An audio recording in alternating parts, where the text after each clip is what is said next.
Chapter 904. Arbor, Arbor. A thin, dark-skinned woman screamed as she rushed to the door, but she was whipped back twice by the jailer. Her eyes were red as she glared at Arbor from across the wooden pillars. Arbor. Do you still have a conscience? Do you still have the slightest bit of kinship? Don't you think it's enough that you've caused us to be like this? You actually want to send us to the Northwest Desert? You. Arbor stared icily at the dark-skinned woman from across the cage. This person was her youngest aunt, Su Jiao, whom she hadn't seen in a long time. The current her was even more tanned and skinny than the last time they met, and her chin had already sunken in. Su Jiao looked at Arbor in this state and suddenly prostrated herself on the ground, kowtowing in exhaustion. She sobbed uncontrollably, looking remorseful and heartbroken. Arbor, eldest niece. Just forgive uncle, auntie, and your cousin. Let us out. Don't send us to the Northwest Army. Woo, that really isn't a place where people can stay. Jojo, take it as second aunt's fault in the past. Second aunt has let you down. If you want to blame or resent me, it's up to you. Please, for the sake of our family, for the sake of your father and mother, let us live. That's right. Jojo, give us a way out. Qiao Zhongheng was truly scared at this time. He originally thought that he could live a good life after being brought back to the Qiao family by Qiao Dongbua, but he didn't expect Qiao Dongbua to be a hypocrite. He found a residence to settle them down, and their family was still starving like before. It was just that the place they lived in was better than the rundown temple, and the decorations in the house were also exquisite. But what was the use of these? They couldn't eat or drink. They only looked good on the surface, but in reality, they were still in a state where they were about to go crazy from hunger every day. Moreover, this time, they didn't do anything. They were completely tricked by Qiao Dongbua and were dragged into prison because of him. They weren't willing to be sent to the Northwest Army like this, so no matter how uncomfortable Su Jiao was, she had no choice but to yield and lower her head at this moment. However, it was as if a fire had ignited in her heart, burning fiercely. She felt that the anger in her heart was about to engulf her. Since when did the people of the First Branch become so high and mighty, so high that they couldn't climb up to them? Wei Ziqin, whom she had always looked down on, actually didn't hesitate to use her as an excuse to beg for mercy from the person she had looked down on the most in order to survive? Su Jiao thought with a sour taste in her heart. She raised her head and looked impatiently at this niece, looking like she was begging for her forgiveness. Arbor gazed into Su Jiao's eyes as if he had walked through the long river of history. His long and distant gaze rippled as if it had passed through a century. That pitch-black gaze without the slightest ripple caused Su Jiao's heart to become unsettled. Su Jiao felt that her niece's eyes, which were as cold as a dry well, were a bit frightening. It seemed that ever since this niece was 7 years old, she had accidentally rolled down the hill from the academy. After she woke up from her coma, Su Jiao's life started to deteriorate day by day. Su Jiao was quite unwilling, but now, she had no choice but to admit that this niece's current status was something that she probably wouldn't be able to catch up to in this lifetime. Perhaps only by begging for mercy could she obtain a chance of survival. Arbor glanced coldly at Su Jiao. He took out a pouch of money from his sleeve and threw it at Su Jiao's feet. Su Jiao only felt her heart sink with a thump. Chapter 905. At this time, Qiao Zhongheng cowardly shrunk behind his wife, and Qiao Long didn't even dare to let out a fart. Su Jiao gritted her teeth and trembled as she bent down to pick up that money pouch. When she reached out to open the pouch, her eyes immediately bulged when she saw the piece of silver in the pouch. 20 taels. A string seemed to have been plucked in Su Jiao's head, and her entire brain suddenly exploded. Arbor curled his lips, but there wasn't the slightest hint of a smile in his pitch-black eyes as he stared at Su Jiao and said, "Young aunt, back then, if you had even the slightest bit of..." Arbor made a gesture with his pinky. "Conscience. Then you wouldn't have been so heartless as to conspire with Wu Yanjun to sell my younger sister to the Dou family." Su Jiao's entire body trembled uncontrollably, and her eyes were filled with disbelief as she looked up at Arbor. How did you know it was 20 taels? No more, no less. The commission she received was exactly 20 taels, so how did this child Arbor know? That was 8 years ago. Even this old woman didn't know. Arbor was just a 7-year-old child, so how did she know? Arbor coldly swept a glance at Su Jiao as he approached that prison cell step by step. He softly said to her, "Did you know? That young master of the Dou family is a pervert. If you guys really conspired to send my younger sister to that hell on earth, do you think she'll live past 12 years old?" Su Jiao's entire body trembled. Looking at Arbor's nearly morbid expression, she shrieked in fright, "Don't come over." Arbor halted his steps and coldly gazed at this woman. 20 taels to buy the lives of your family of 3. Keep the change.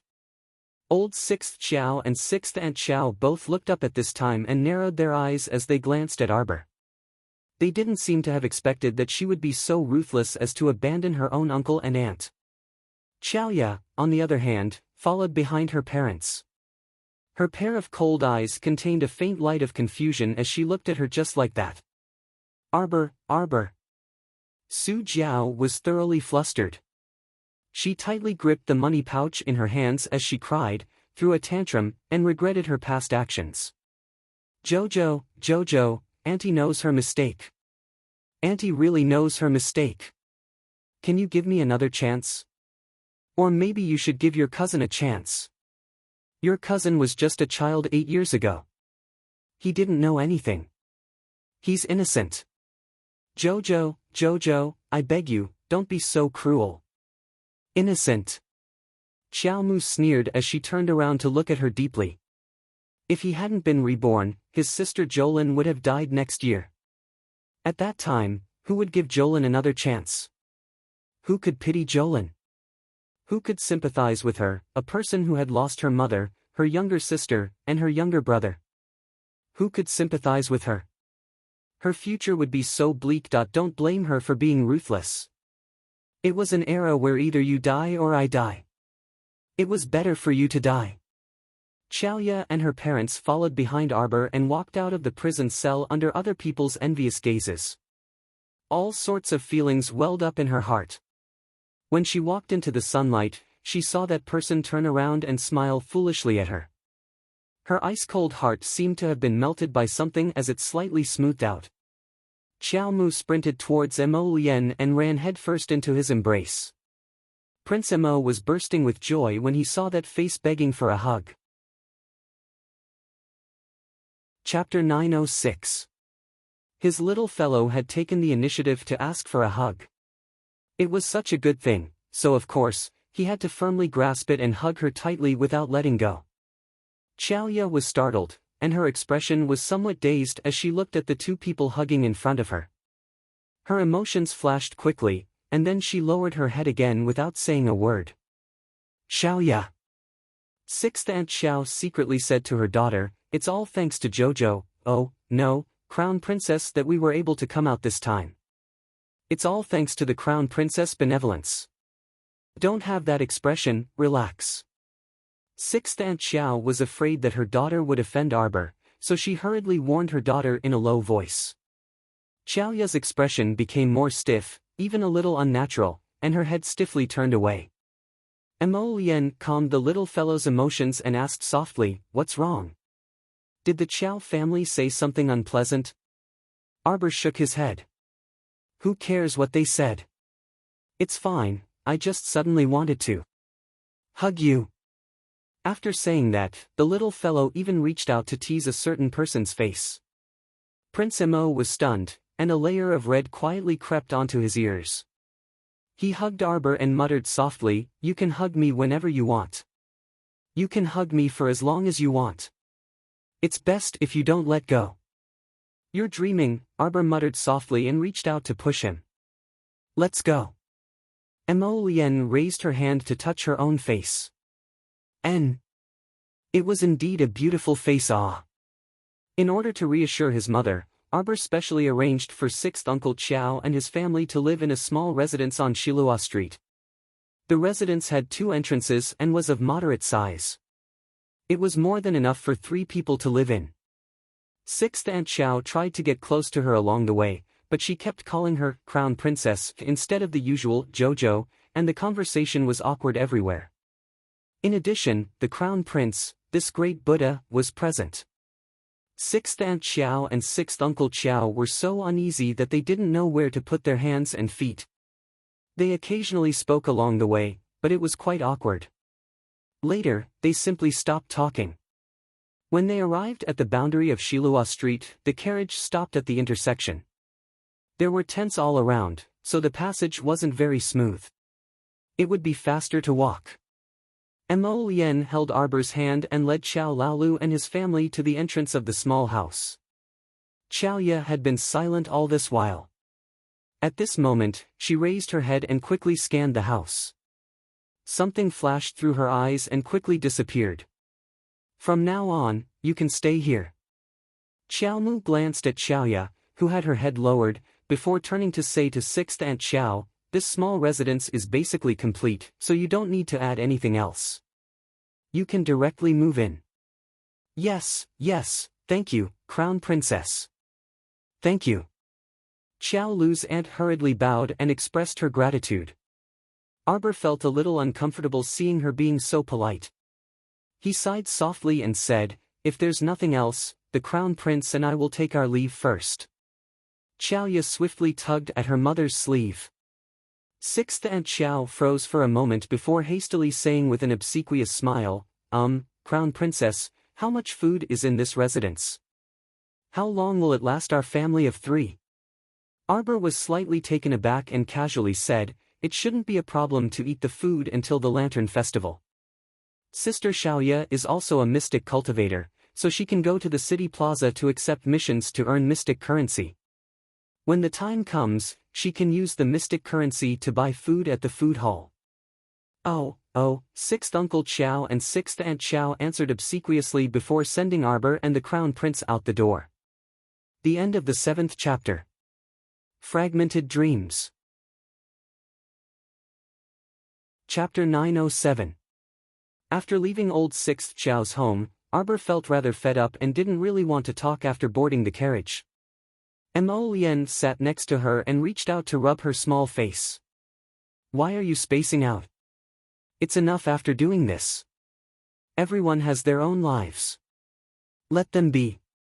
You're upset because of some random people. I'm not happy to see that.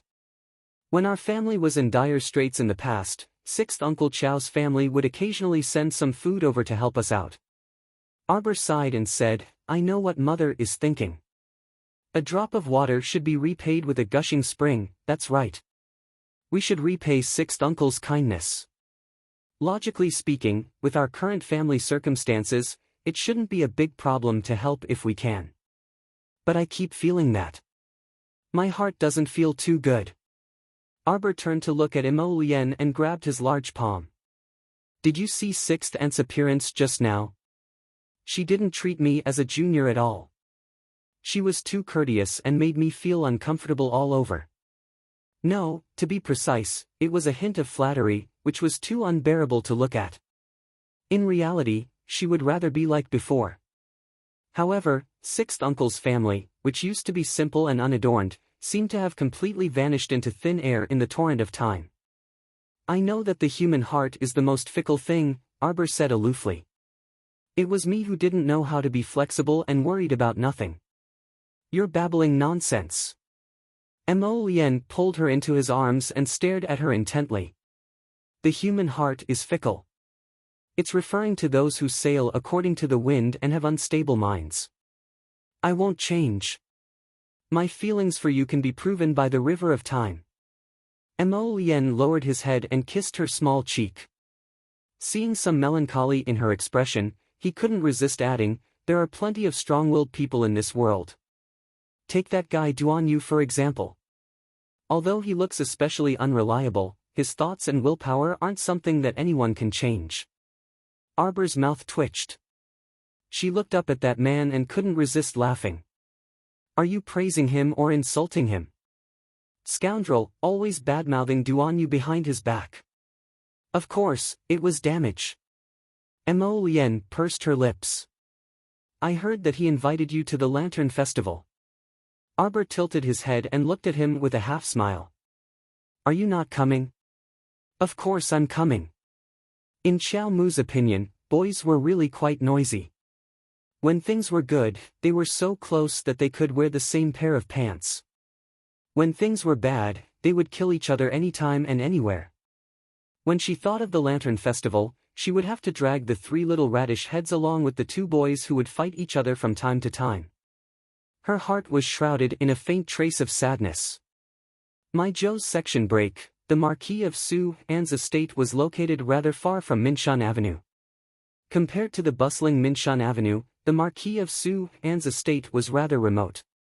Ever since the 4th princess forced Hu family's old third, the Prince Consort, to death, the Marquis of Su An's residence became more and more destitute. Now, even the lintel of the door was peeling off. Only half of the word "an" was left. When the estate's maidservant passed through the sparse corridor, she cowered to the side when she encountered Hu Yukong. Unexpectedly, young master Hu didn't even look at her and walked away with his hands behind his back. It looked like he was returning to his own courtyard. He actually didn't come up to touch her. The maidservant dazedly stared at young master Hu's back. Could it be that red rain was going to fall from the sky? She looked up at the sky. Chapter 908. Creak. Hu Yukong casually kicked open the door to his own courtyard. Looking at the swaying and broken door, he clicked his tongue and shook his head, a trace of disdain flashing through his eyes. What Marquis' estate? With this kind of wealth, it was simply laughable. Hu Yukong walked straight into his room, closed the door, and walked in front of 100 treasure grid. There was no need to mention the shabby appearance of this 100 treasure grid. On top of it was a leaping horse with paint peeling off, as well as a few cheap jade pendants. Hu Yukong turned a button on the lowest level of the 100 treasure grid. With a whoosh, the 100 treasure grid moved to the left, revealing a small secret room behind it. Hu Yukong continued to click his tongue. Not to mention how crude this mechanism was, just this fucking impoverished Marquis' estate, which didn't even have a billionth of his treasures, still gave him a shitty secret room. In the beginning, he was so excited that he wanted to die. He thought that this guy had really hidden some good stuff, but in the end, there was only a broken copper cauldron, 2 chests of gold ingots, and a few bags of rations. Woo-woo. In the center of the small secret room, a man and woman were tied to a stool, back to back. They looked in horror at the Hu Yukong who walked in. Their mouths were gagged with a rag, so they could only make muffled sounds. Their expressions were also somewhat twisted. Woo-woo what? Hu Yukong suddenly stepped forward and kicked the leg of the man on the stool. If I didn't see that your place is clean, do you think I would like to stay in your broken place? It's just borrowing a place. Look at how stingy you are. Hu Yukong kicked him 2 more times, then suddenly smiled maliciously. The person tied to the stool was Hu Yukong himself. Speaking of his bad luck, didn't it start from that day in Spring Dawn Garden? After returning from Spring Dawn Garden after being smashed in the head by a fierce woman, Hu Yukong found someone to treat him. After that, he felt that it was difficult to get rid of the gloominess in his chest. That night, he grabbed a young servant girl to relieve his stuffiness. Who knew that halfway through the good deed, the back of his head would be ruthlessly smashed by someone? His eyes rolled back, and he fainted. When he woke up, he was tied up in this secret room along with the average-looking servant girl. And the most terrifying thing was that this woman, who was so enchanting and beautiful that a single glance from her could seduce people to death, actually turned into a living person in front of him. In the blink of an eye, she turned into Hu Yukong's appearance. It was simply too horrifying. A woman suddenly turned into a man. It wasn't a disguise, but a real transformation of his body. Even his Adam's apple could be seen clearly. This was really too frightening.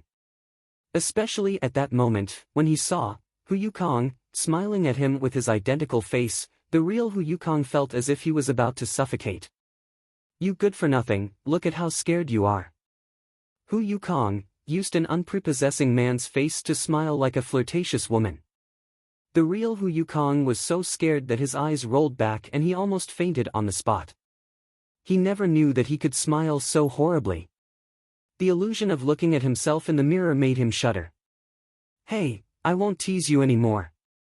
The Hu Yukong, in front of him, who had an ordinary face, slowly turned into a beautiful woman with pink lips and enchanting eyebrows as the bones in her body cracked. Her voice also changed from a man's voice to a soft female voice. Chapter 909. Once again, he saw the snake beauty successfully transform from Hu Yukong into a beautiful woman. Her entire face, height, figure, and fat had all undergone a terrifying transformation. Greatly agitated, Hu Yukong's eyes rolled back as he finally fainted.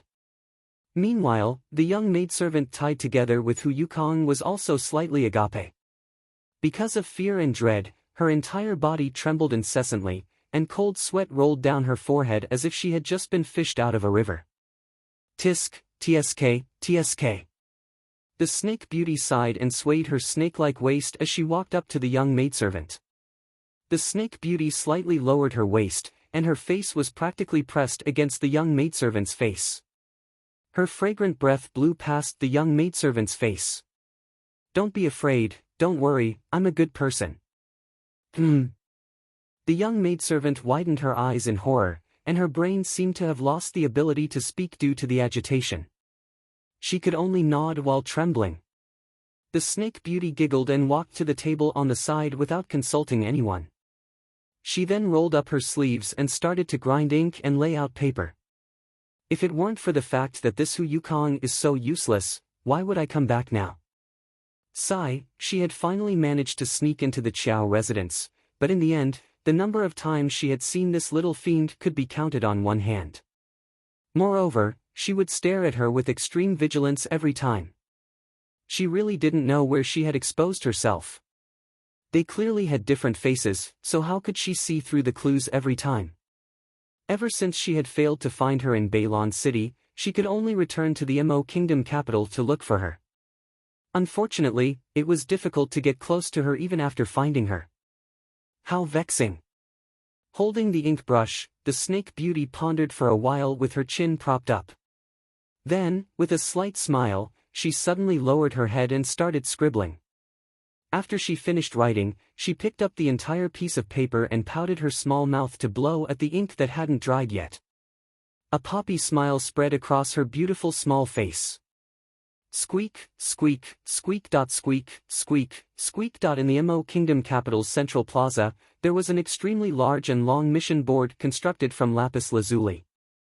All kinds of missions were posted on it for people to choose from. Many special operations teams would come here every few days to take on a mission in order to maintain their daily necessities.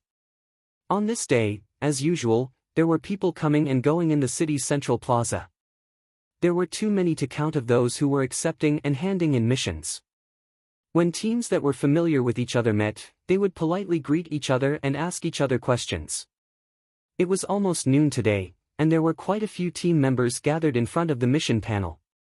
Just like before, they were searching for the mission they wanted to take on according to the various mission lists. Then, everyone's eyes fell on a piece of crimson paper that was stained with ink and had a few words written in flamboyant calligraphy. That wasn't an ordinary mission announcement, but make way, please make way. The vice captain of the giant bear squad, Hannah Mushroom, moved her large body and squeezed into the crowd. Why are you all in a daze in front of the panel? Hurry up and leave after taking the mission slip. All of you are standing here. Hey, look, are my eyes playing tricks on me? You're not seeing things. This is a visit. At the Spring Lantern Festival, he must take away the Northern Prince Mo's favorite. Notice is hereby given. Signed by, Ding Ting Ding. Hua Gu's eyes almost popped out of their sockets as she shouted, "Holy shit! Am I seeing things?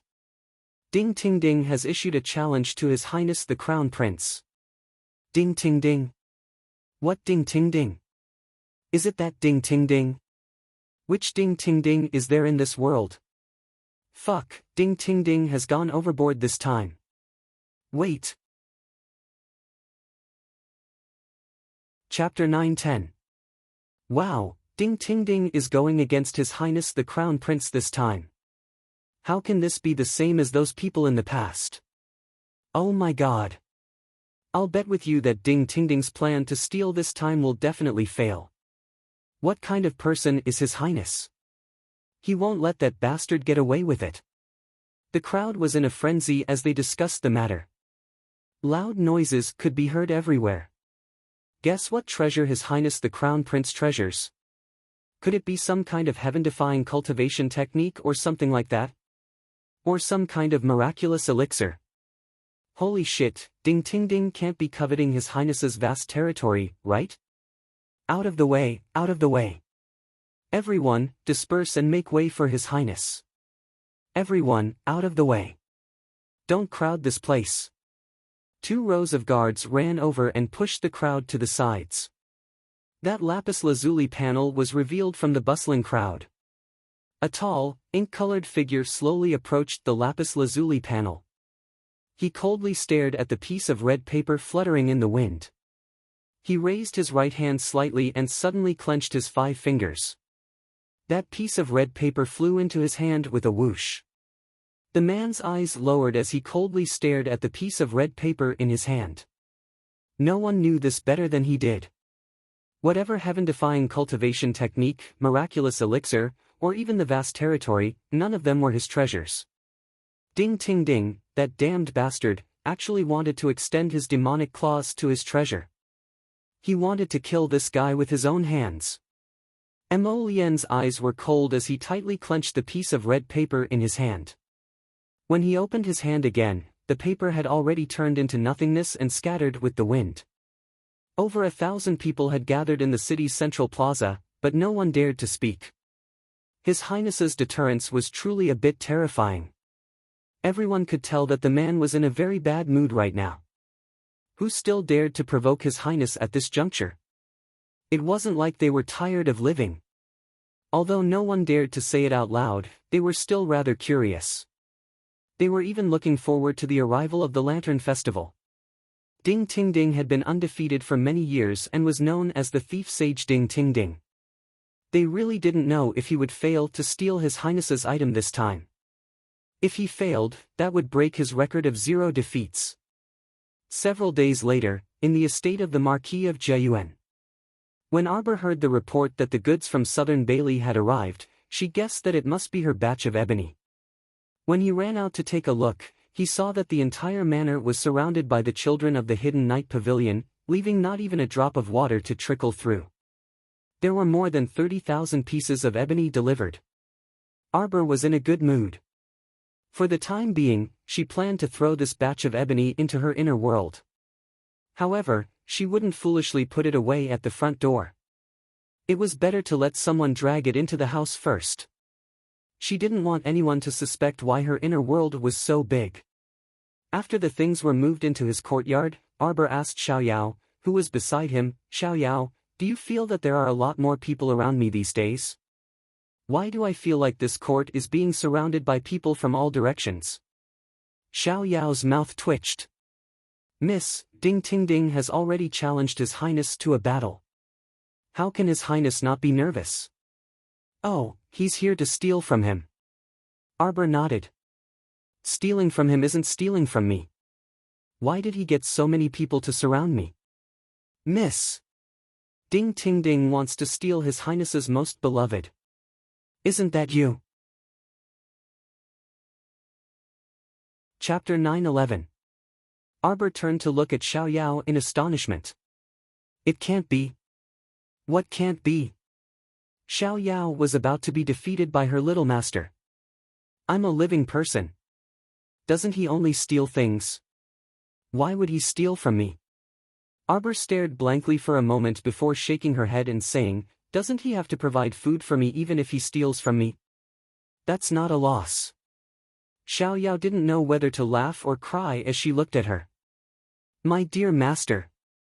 That Ding Ting Ding is clearly here to provoke His Highness. Do you think he lacks that bit of food from you?" Mo Lien had been so busy these past 2 days that she didn't come over. Who knew if she was secretly investigating Ding Ting Ding's whereabouts? Arbor was in a rather good mood after cleaning up her ebony pieces. She turned to Xiao Yao and said, "Xiao Yao, let's add more dishes tonight." Xiao Yao didn't make much of a fuss when she heard about adding more dishes this time. She looked at her worried expression with a bitter expression. "What's wrong? You're not even happy about adding more dishes." Arbor went up to grab her little hand and said, let's go. Come with me to the kitchen to take a look and see what dishes we should add. Do you want to drink chicken soup?" "Miss, why aren't you worried at all?" It turned out that when Miss received the news a few days ago, she was still in a daze and didn't know that Ding Ting Ding's target this time was her. No wonder she had been so carefree these past few days. "What am I worried about?" Arbor snorted disdainfully. "If he dares to come, I'll kill him while I'm at it. Then everything will be fine." Xiao Yao turned her head and saw that her Mrs. expression was especially serious and didn't look like she was joking. She couldn't help but burst out laughing. "That's right. My Miss is so powerful. How could she be captured by that brat successfully? Let's go." Arbor pointed in the direction of the kitchen and dragged Xiao Yao away. "Xiao Yao, do you want to ask Mo Lien to withdraw some men? I heard that my father went out for a walk yesterday and almost couldn't enter the house when he came home." Xiao Yao hurriedly shook her head. "Let's not. Tomorrow was the Spring Lantern Festival. That Ding Ting Ding had said that he would come to take the young miss away at high. I don't know if he'll try to be sneaky and secretly change the time. It'll be hard to guard against that. Take me away." Darling Qiao rolled her eyes. She made it sound like she was an object. She was a living person. If he said he wanted to come and get it, would she be able to foolishly follow him? It's not like he's sick. All right, don't worry. We'll worry about tomorrow's matters tomorrow. Let's have a good meal tonight." When Xiao Yao thought of the chicken soup that Miss mentioned, she couldn't help smacking her lips and giggling. The next day, Mo Lien personally came to the Marquis of Jiayuan's estate to welcome her father-in-law's family into the palace. The Lantern Festival would be held at noon today, and the people attending were all the people she had met at the New Year's banquet that day. They were the families of third-rank officials and above. The banquet would end at Shen, and everyone could leave the palace to move about freely. The Luo family troupe would be singing in the palace for the entire day today, so the madams and young misses who were interested had gone to Clearwater Fine Park early to watch the opera. The entire Mo Kingdom capital was in a carnival tonight, and there was also a Grand Lantern Festival. All the upper-class madams and young misses planned to join in the fun. The carriage entered the palace unimpeded. Mo Lien was summoned to the old Great King's study. Before leaving, he repeatedly urged her to be careful and safe before leaving in a hurry. "Miss, there are many people today, so you really have to be careful." Xiao Yao looked like she was facing a great enemy, vigilantly checking the people walking past them from time to time. Chapter 9:12. That Ding Ting Ding said that he'll come to steal at night. According to Xiao Yao's calculations, that's when you'll be heading to the Lantern Festival. Why don't we cancel the lantern viewing event? Xiao Yao hurriedly said. No. That guy isn't qualified enough for me to change my schedule. Arbor curved her lips and snorted. Sister, what are you talking about? Xiao Lin leaned close to her and asked in a small voice as her eyes turned shrewdly. Nothing. Arbor raised her hand to rub her sister's head. Xiao Lin reached out to hold her arm. Sister, it's still early. Let's go sit over there for a while. As soon as Arbor moved, Xiao Yao followed closely by her side and followed the two sisters in that direction. Wei Ziqin still found it strange. Xiao Yao, did something happen these past few days? I keep feeling that Little Mo's expression was a bit off when he looked at our Jojo today. He looked so nervous. Xiao Yao didn't dare to say anything more to Wei Ziqin. She hurriedly shook her head and said, No. Madam, you don't need to worry. His Highness is so capable. Don't worry, he won't let anything happen to Mississippi. The mother and daughters walked towards a waterside pavilion in Clearwater Fine Park. When they got closer, they saw a group of people walking along the waterside pavilion from the end of the winding white jade corridor. The one leading the group was a girl with a rather haughty attitude. Wei Ziqin recognized at a glance that this girl was the Zheng family's third miss, Her Highness Consort Zheng's niece. As for the two people behind her, they were no stranger to her. The Marquis of Placation's estate's third Miss Su Mingzhu and fourth Miss Su Mingxin. Wei Ziqin's footsteps paused, and she hesitated whether to walk over to greet them. Looking at her two daughters, they had already walked over confidently, hand in hand. Her head hurt when she saw this banquet. If interacting less with people could save her trouble, Wei Ziqin would be happy to hide away. The two groups met in the treasured jade pavilion. Crown Princess. Zheng San wasn't stupid. He nodded and bowed when he saw Arbor. Su Mingzhu gritted her teeth and tightly clenched the handkerchief in her hand. She followed her fourth sister, Su Mingxin, and bowed to Arbor while cursing her in her heart. During their encounter at the Spring Dawn Garden, she had been seriously injured. If it wasn't for the fact that her family had taken out pills to treat her injuries, she wouldn't have been able to walk in just a few days. Su Mingzhu hated Arbor so much that her teeth were itching. However, she had learned her lesson from being impulsive last time. This time, she held her breath and stood aside. She didn't say anything and just looked at Arbor coldly. Third young Miss Zheng smiled at Arbor and said, "This jade treasure pavilion has beautiful and elegant scenery. If the Crown Princess doesn't mind, would you like to sit down and have a drink with me?" Arbor looked at her deeply and shook his head. "No need." After saying that, he pulled his sister and turned to leave. Behind him, Zheng San bit her lip, feeling rather aggrieved. Wei Ziqin's heart was also in turmoil. Seeing that her daughter didn't want to mingle with these girls, she couldn't help but sigh in relief. She nodded repeatedly and followed her daughter out of the pavilion. Unexpectedly, before Arbor could take 2 steps, she was bumped into by a maidservant who pounced on her. Her clean dress was immediately stained with some tea foam, looking very indecent. Arbor looked at that maidservant coldly. "You did it on purpose." That maidservant trembled in fright. Her legs went soft, and she knelt on the ground. She repeatedly kowtowed and begged for mercy. "Crown Princess, have mercy. Crown Princess, have mercy." "Very good." Arbor's lips curled into a cold arc. "I'll fulfill your wish." Chapter 9:13. Is there anyone who doesn't have eyes and dares to barge in like you on a perfectly good road? This was the Imperial Palace. Which servant girl could be so reckless and live for so long? If she was so blind, she would have been played to death by the Imperial concubines long ago. She could tell at a glance that it was fake, yet she still wanted to deceive her. Xiao Lin also pursed her lips with a displeased expression. Even with her intelligence, she could see that there was something fishy about this matter, let alone her astute and sharp older sister. The young royal maid was so frightened that her face turned pale, and she kept peeking at Arbor's expression. When he heard Xiao Mu call for help, his entire body went limp on the ground. On the side, Zheng San's complexion also turned slightly pale. She didn't expect that the Crown Princess would be so ruthless and really want to punish that royal maid without saying anything. She didn't follow the script at all and was simply terrifying. When Lightning and the other persons suddenly appeared, the noble ladies were all frightened. They watched helplessly as the 2 hidden guards dragged the person away.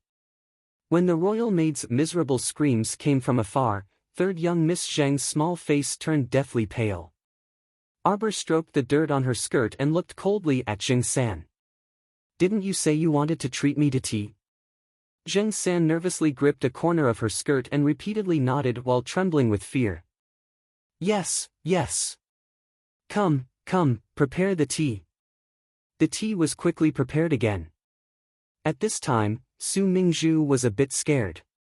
She felt that the Crown Princess suddenly staying behind wasn't a good thing. She clearly said that she didn't want to drink tea.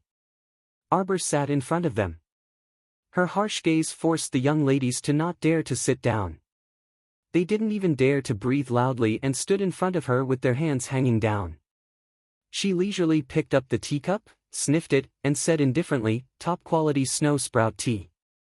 It looks really good. It's good that the crown princess likes it. Third young Miss Zheng sighed in relief and bowed respectfully. Come here. Arbor suddenly raised her head and beckoned to Zheng-san. This cup of tea is for you. Third young Miss Zheng was so frightened that her whole body trembled. Instead of advancing, she retreated several steps. Xiao Mu gazed at her coldly. You look so guilty and fearful. It looks like you did something shameful. Did you add something to this cup of tea? Third Miss Zheng shook her head frantically. No, no. How could this little girl dare to do something like murder the crown prince consort in broad daylight with so many people watching? Arbor nodded in understanding. Then you're worried that I've done something to the tea. What if I insist that you drink it now? Arbor's ice-cold eyes stared deeply at third Miss Zheng, whose forehead was drenched in cold sweat. With a slight lift of her chin, Xiao Yao immediately walked out from behind her. Taking the teacup from her hand, she strode forward and unceremoniously reached out to pinch third young Miss Zheng's cheeks, pressing her entire body backward until her waist was slightly bent. Don't be so shameless when the crown princess gives you a reward. Xiao Yao coldly shouted and directly poured the cup of rather hot tea into third young Miss Zheng's mouth. MMPH, third young Miss Zheng, who was in great pain from her cheeks being pinched, resisted repeatedly with a terrified expression. She was forced to drink more than half of the tea, which splashed all over her head and face. Bam! The teacup rolled to the ground and shattered into several pieces. Third young Miss staggered and sat limply on the ground. Tea seeped out of the corner of her mouth, and she coughed awkwardly as she bent over, as if desperately trying to spit out the tea that was poured into her mouth. Chapter 9:14. When Su Mingxin saw that Arbor was enraged and had already knelt down, how could she still dare to speak? She was only an insignificant concubine's daughter. It was already good enough that she could play it safe.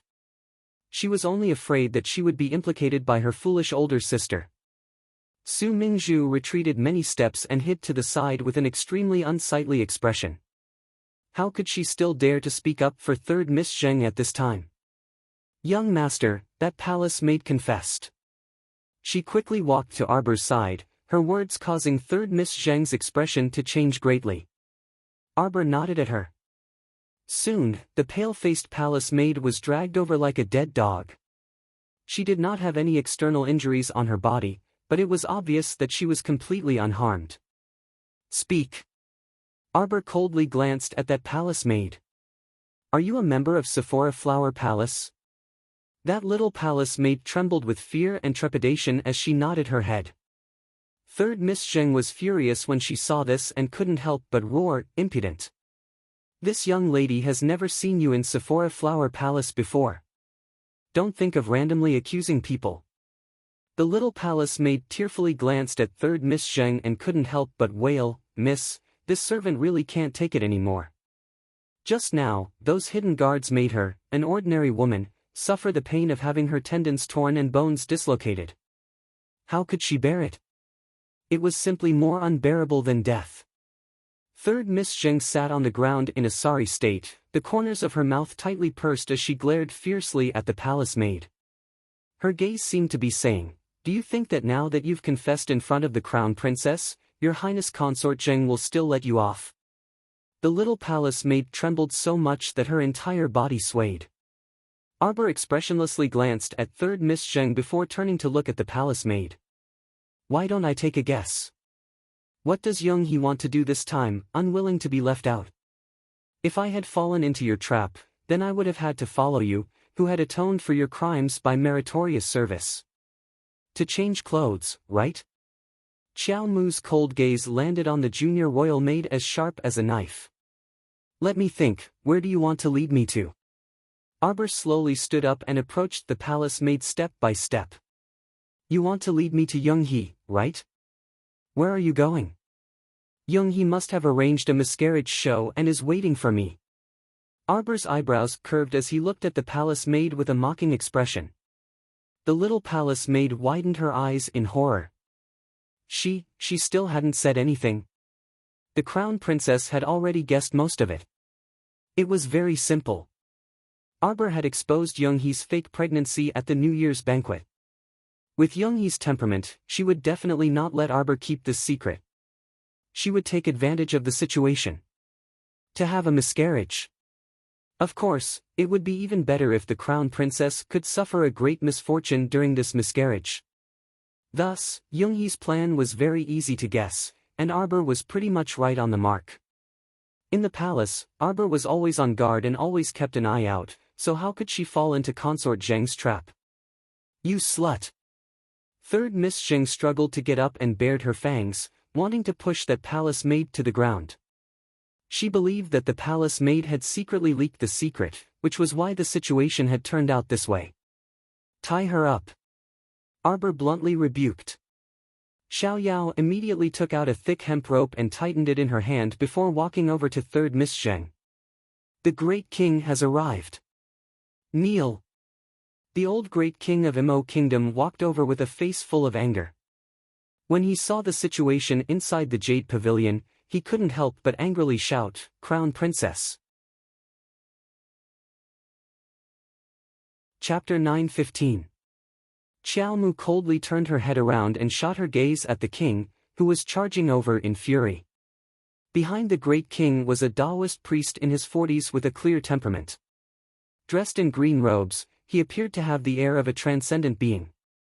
Gong Chang'an wiped away the sweat on his forehead as he followed behind them with small steps. Apart from the Great King, the Crown Prince and a group of civil and military officials also quickly walked over. Arbor greets the Great King. Arbor calmly bowed. Without waiting for the Great King to speak, he naturally wouldn't let himself be wronged and straightened up. You! The Great King's expression was filled with rage. Before he could speak, the Crown Prince had already flashed in front of the Crown Princess. Disgraceful thing! The Great King opened his mouth to scold his son, but when he looked up, he saw Empress Xiao walking over with many concubines and noble ladies. After the greeting, Empress Xiao calmly said, "This concubine heard that Consort Zheng just had a miscarriage in Sephora Flower Palace. This is truly too unfortunate." A while ago at the New Year's banquet, little sister Noble Consort seemed to be doing quite well. This happened so suddenly that I'm afraid there's something fishy going on. The Great King instantly exploded like a lit firecracker. When he received the news just now, he couldn't keep his cool. His son, whom he had gotten at such an old age, was mysteriously gone. How could he not be furious? If he hadn't lost his rationality due to anger, he wouldn't have directly stood up and led all the civil and military officials here to settle the score with the Crown Princess. Now, his son had clearly made his stance firm and stood on his wife's side. With so many people present, the Great King found it difficult to back down. Taoist Dayu, please speak. The Great King smirked and coldly said. It was that sage-like Taoist priest who took a step forward. His gaze swept over Arbor in a strange manner, and then he said indifferently, "This humble Taoist has calculated that there is a vicious aura coming from the southeast. It will soar into the heavens and transform into a blade that will cut towards Sephora Flower Palace. I just reminded the Great King that this murderous aura might be harmful to the Great King's unborn children." Priest Dayu shook his head and sighed. I didn't expect news of her ladyship's miscarriage to arrive so soon. Mo Lien sneered, Taoist priest, if that's the case, then you're a person who can predict destiny. Why don't you help me divine my fortune for this month? If there's even the slightest mistake, I'll take your life. Crown Prince, the Great King shouted angrily. He hadn't expected the Crown Prince to be so disrespectful to Priest Dayu in front of so many officials. Although Priest Dayu had been in the palace for less than 10 days, his predictions were always accurate. He could even provide the old Great King with pills that could relieve his body's pressure. The old Great King felt that those pills were even better than the body-strengthening pills provided by the Qin estate's patriarch. After taking them, he indeed felt much more energetic. The Great King was displeased that the Crown Prince treated Priest Dayu in such a manner. However, Prince Mo didn't give the Taoist priest any face at all. Withdraw. What vicious aura? It's all non-existent. If you dare to be disrespectful to my crown princess, I guarantee that even the great king won't be able to save your life. Crown prince. The great king was truly furious this time. Wasn't his wife protecting demon a bit too much? How could he embarrass his old father in front of so many civil and military officials? How infuriating. Empress Xiao hastily walked up to tug on her son's sleeve and comforted him. Crown Prince, how can you speak to royal father like that? Chapter 9:16. He had a miscarriage, and all of you rushed over to find the crown princess. Don't you think this is the biggest joke in the world? Your Highness, this is a vicious person. She's not suitable to be the crown princess of a country. Priest Dayu looked honest and sincere as he earnestly tried to persuade the crown prince. Stinky priest, what did you say? Jolin shouted angrily. She was like a lioness that was about to explode. Her hair stood on end. Crown Prince Imo mercilessly slapped the Taoist priest's cheek. However, the Taoist priest shifted his body to the side and escaped from the crown prince's palm wind. He was as fast as an afterimage as he stood steadily in front of Xiao Mu. Arbor could clearly see a trace of mockery in Priest Dayu's eyes. It was as if he was mocking her for overestimating herself. She came from a humble background, yet she wanted to fly up the branches and become a phoenix. She wanted to be the crown princess of a country. But why? It was her first time meeting this person. She could clearly feel a strong hostility from this person. Mo Lian's anger accumulated in his eyes. He suddenly drew a circle with his left hand and was about to launch a fire attack. His hand was suddenly grasped by Arbor's soft little hand. The storm-like anger in his heart was instantly soothed by her little kitten claw-like hand. The dark clouds parted to see the blazing sun. In a trance, it was a sunny day. This change could be seen by everyone present as long as they weren't blind. They couldn't help but exclaim in their hearts at the power of the crown princess. Their willful His Highness the Crown Prince had fallen into the hands of the crown princess like this. Stinky priest, what do you mean? Younghee's miscarriage this time was caused by my vicious aura. Big sister. Xiao Lin was very anxious in her heart. How could elder sister say such words without any hesitation? What if she gave others a groundless title of Heavenly Calamity Star or something like that? What should she do? Unfortunately, I happen to know the real reason behind Younghee's miscarriage. Arbor's sleeves fluttered. Taoist Dayu, who had been paying attention to her all this time, subconsciously took a small step back. Two dictum talismans floated in front of her. With a whoosh, they turned into two streaks of light, directly pouncing onto third Miss Zheng and the young royal maid behind her, one on the left and one on the right. What are you doing? When the great king saw the two talismans, his eyes couldn't help but bulge. He cast a dissatisfied look at his son. I already told you not to buy those messy talismans for the crown princess to play with. You all know third Miss Zheng, right? Why don't we let her tell us what Younghee wants to do to me? Crown princess. What did you do to my daughter? State Uncle Zheng didn't know why, but he felt guilty and flustered without any reason, and he hurriedly walked out of the crowd to berate her. Arbor glanced at him coldly, then turned to ask, Third Miss, tell everyone what your aunt instructed you to do. Third Miss Zheng began to recite Consort Zheng's instructions in full detail.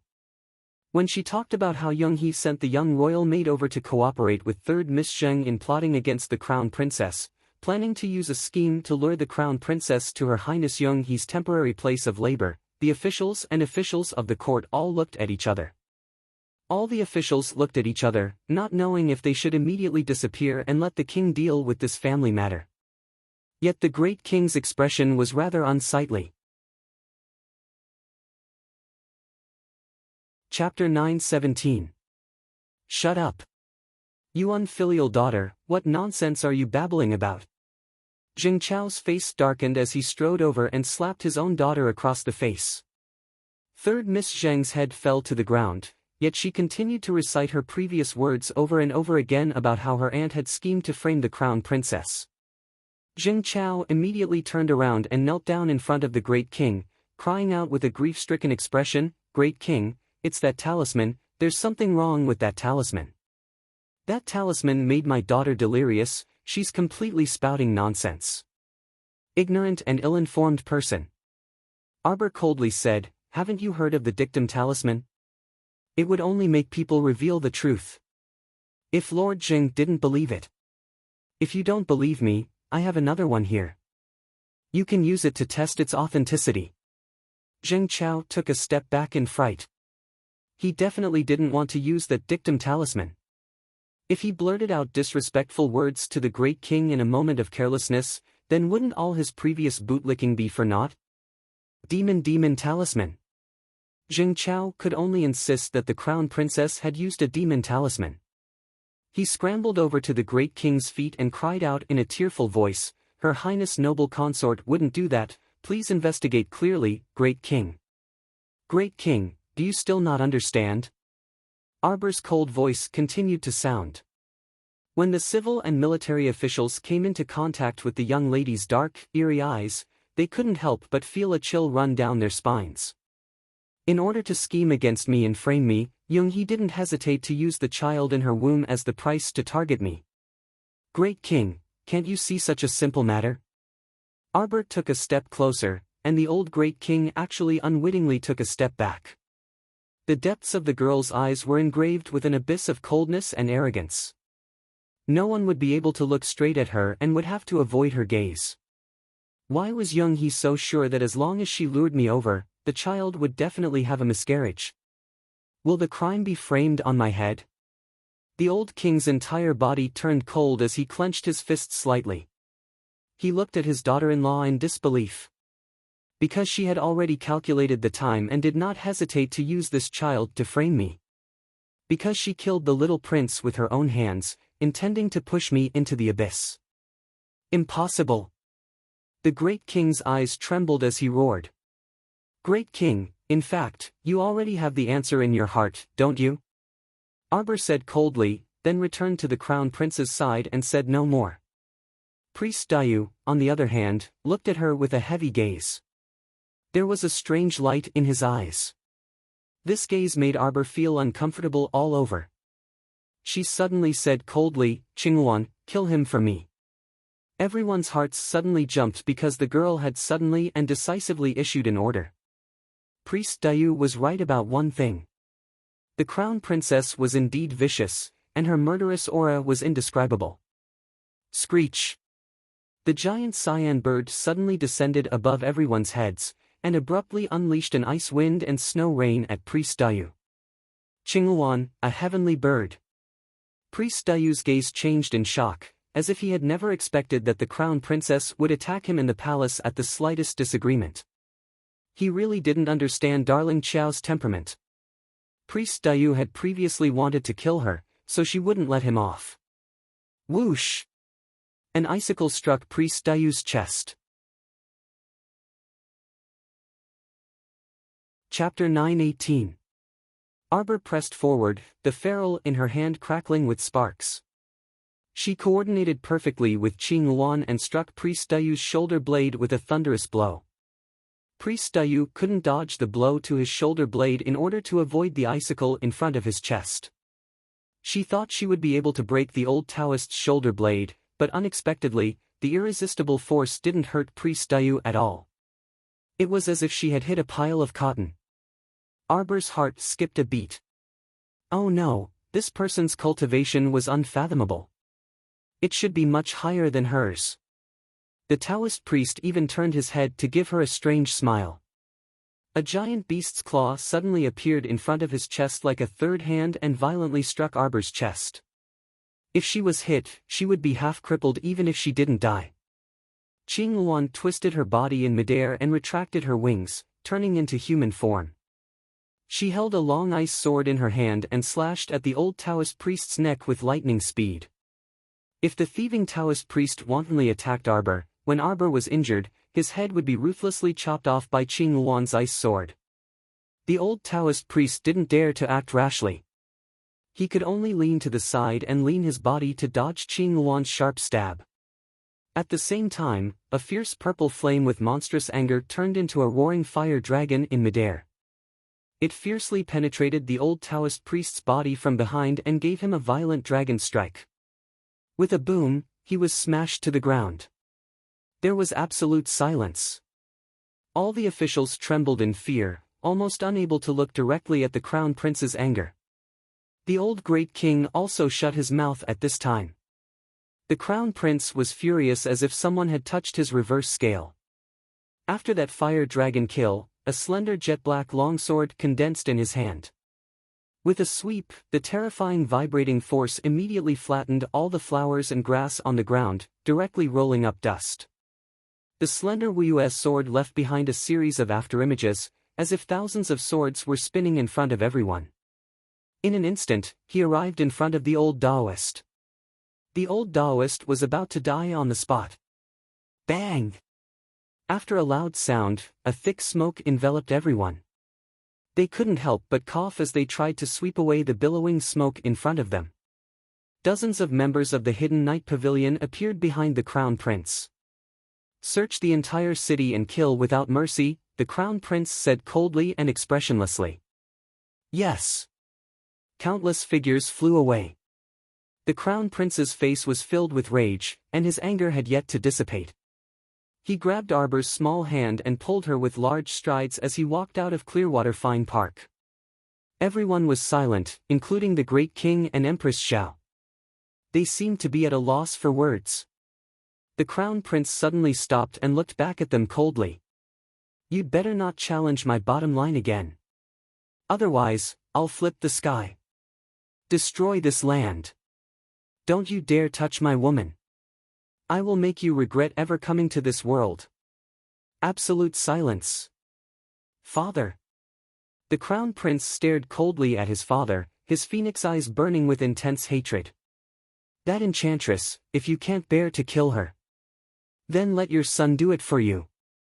Zheng Chao collapsed to the ground, trembling as he looked at the crown prince, who had left in anger. The old great king was also shocked, but he couldn't make a sound. When his gaze met with his daughter-in-law's, he couldn't help but tremble. "Great king, Young-hee killed your youngest son. Can this be forgiven?" Chapter 919. Mo Lien grabbed Arbor's little hand and led her out of the palace without looking back.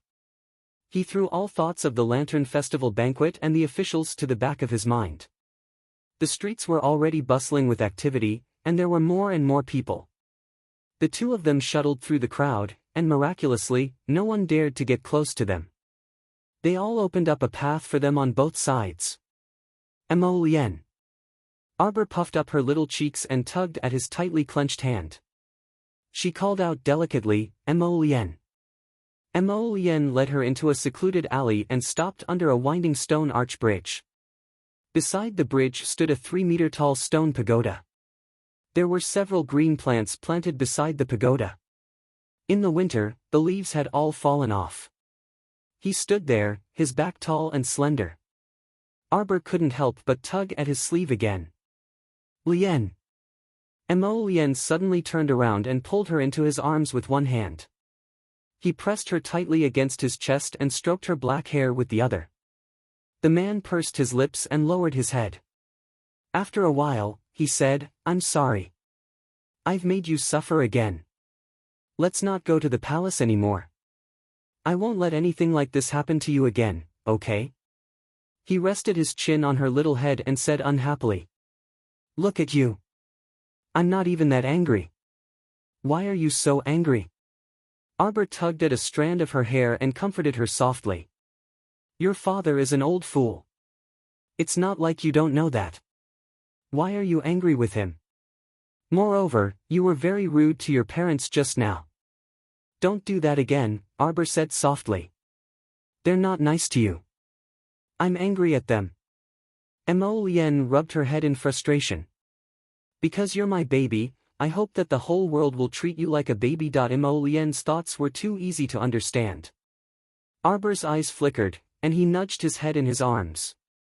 "Then, your mother already has a knot in her heart. If you do this, I'm afraid they'll dislike me even more." Don't worry about Young-hee.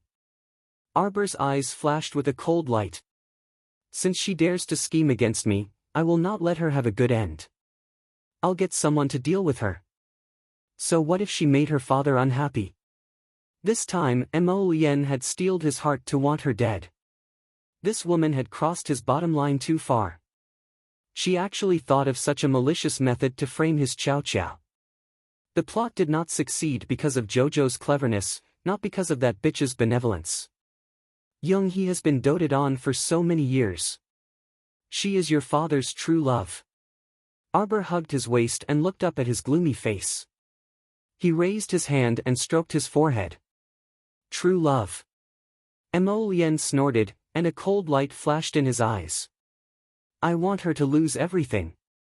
She can't enter the royal tomb until she dies. If he did not grind this person's bones to dust, he would not be able to get rid of the hatred in his heart. Lien. Xiao Mu wanted to console him a bit more, but he hugged her tightly instead. No one can bully you, he said in a low voice beside her ear. Arbor thought about it and let it go. Don't look at how this guy usually likes to ask you if you're okay, as if he's asking for your opinion. In fact, he has already made a decision in his heart. Anyway, she just had to do it before he did. And she just happened to learn an interesting talisman. She wanted to find someone to try it on. Chapter 920.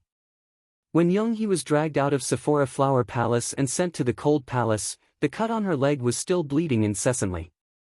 Nanny Sue wiped her tears and pulled at the few old nannies along the way. But how could she be a match for those burly nannies?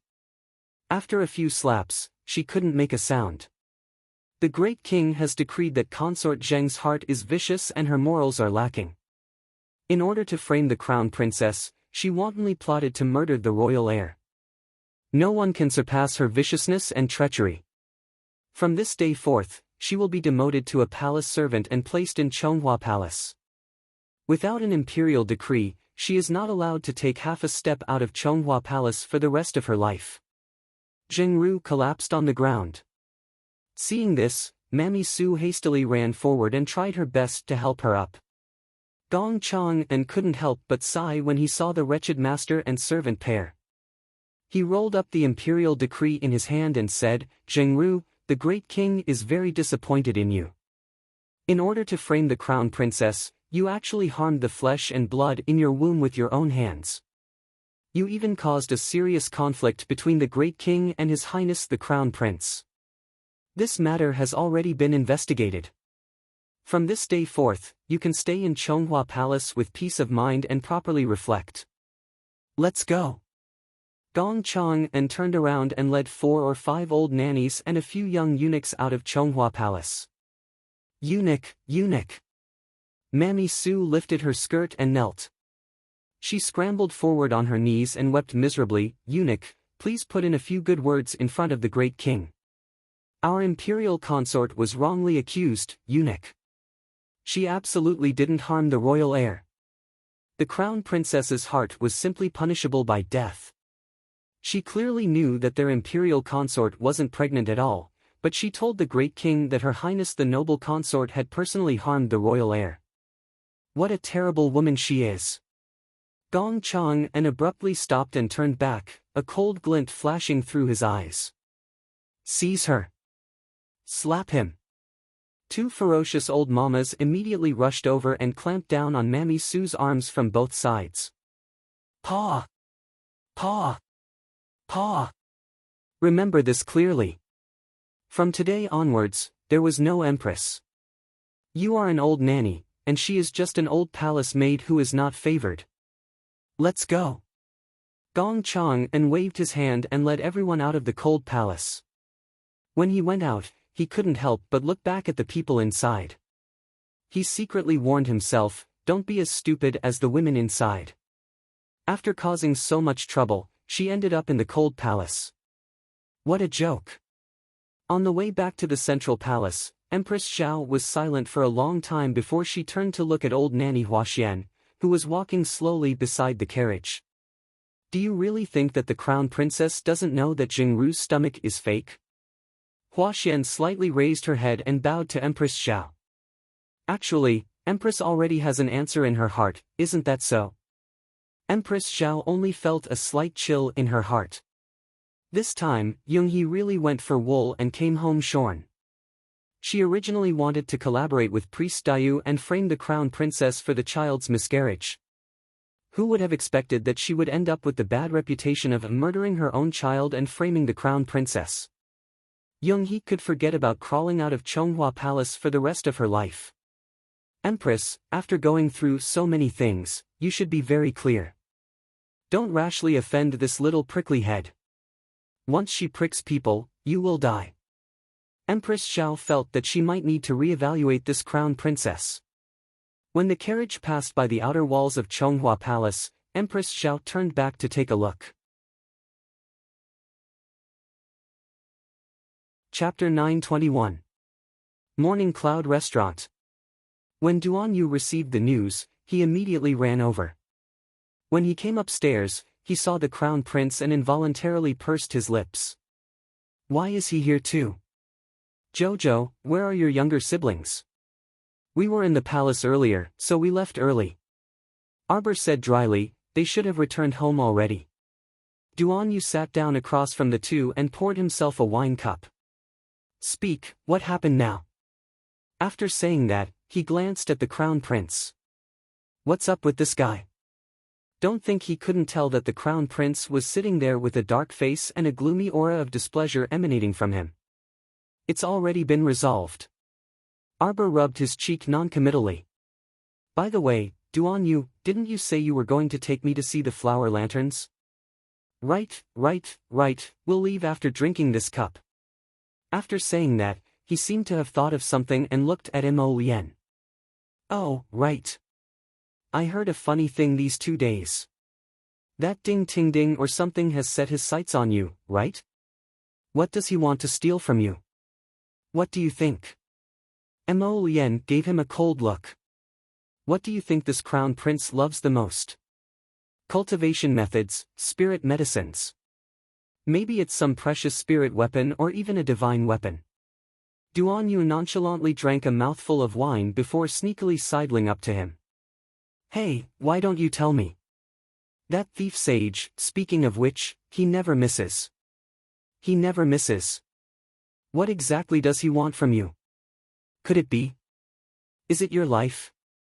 The crown prince threw him a cold look and turned to look at Arbor. Duan Yu almost spat out the mouthful of wine in his mouth. Seeing that he was about to spit, Arbor hastily shrunk into the crown prince's arms and even pulled up his sleeve to block his face. In the end, Duan Yu didn't spit out the wine so rudely, but he choked and coughed repeatedly. When he finally managed to catch his breath, he exclaimed, "What? Ding Ting Ding wants to steal Jojo away? Hey, I say, you two still dare to come out like this?" Duan Yu hastily moved the stool next to them and squeezed over to sit in a row. Let me tell you, that Ding Ting Ding has never failed before. Jojo.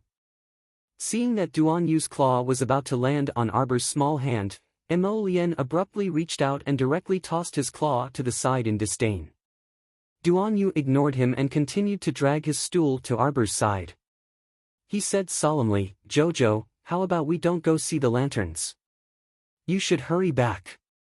That Ding Ting Ding is about to show up. Arbor abruptly turned his head and glanced at Duan Yu warily. She suddenly reached out and pinched Duan Yu's left cheek, pinching it hard as she asked, You wouldn't be that Ding Ting Ding in disguise, right? This time, it was the crown prince's turn to almost spit it out. The two men looked at Xiao Mu in bewilderment. Why was this child so good at acting? She acted as if it was real, as if she was really suspecting Duan Yu. Duan Yu hastily pulled her hand away and kept yelling, Ouch, ouch, ouch, ouch. Jojo, we've been together for so long. Don't tell me you can't even recognize me and that Ding Ting Ding. Arbor pursed his lips and released his grip on Duan Yu's handsome face. Since we're already out, we're already out. We're going to see the lanterns, and I still have to go set off the river lanterns. Why are you in such a bad mood because of some random person? Chapter 922. The three of them left Morning Cloud Restaurant and followed the sounds of gongs and drums as they walked toward the crowd. At this time, a dozen people carrying stools and hose ran out of the building across the street. 4 to 5 people chased after them, shouting, "Tea fees," and the like. Mo Lien reflexively grasped Arbor's small hand and pulled her to her side to avoid the surging crowd. "Jojo." "Mom?" Arbor hastily turned her small head in Mo Lien's arms. Wei Ziqin quickly rushed over and sighed in relief when she saw that she was safe and sound. She went up to hold her hand and said, "I finally found you." "Mom, you didn't go back with younger sister and the rest?" We went back. It's just that a letter from thief Sage Ding Ting Ding came to our house." "What letter?" Mo Lien, Duan Yu, and Arbor asked in unison. Wei Ziqin took out a letter from her sleeve and sighed in relief. "Jojo, it's good to see that you're fine." "Oh right, why did thief Sage Ding Ting Ding write you a letter?" Arbor opened the letter to take a look. There was nothing written on it except for Ding Ting Ding's signature. What kind of trick was this neurotic person up to? Arbor crumpled the letter and tossed it on the ground. She then pulled her mother's hand and said, "Mom, don't bother with that senseless person." "Oh right, how did you find me here?"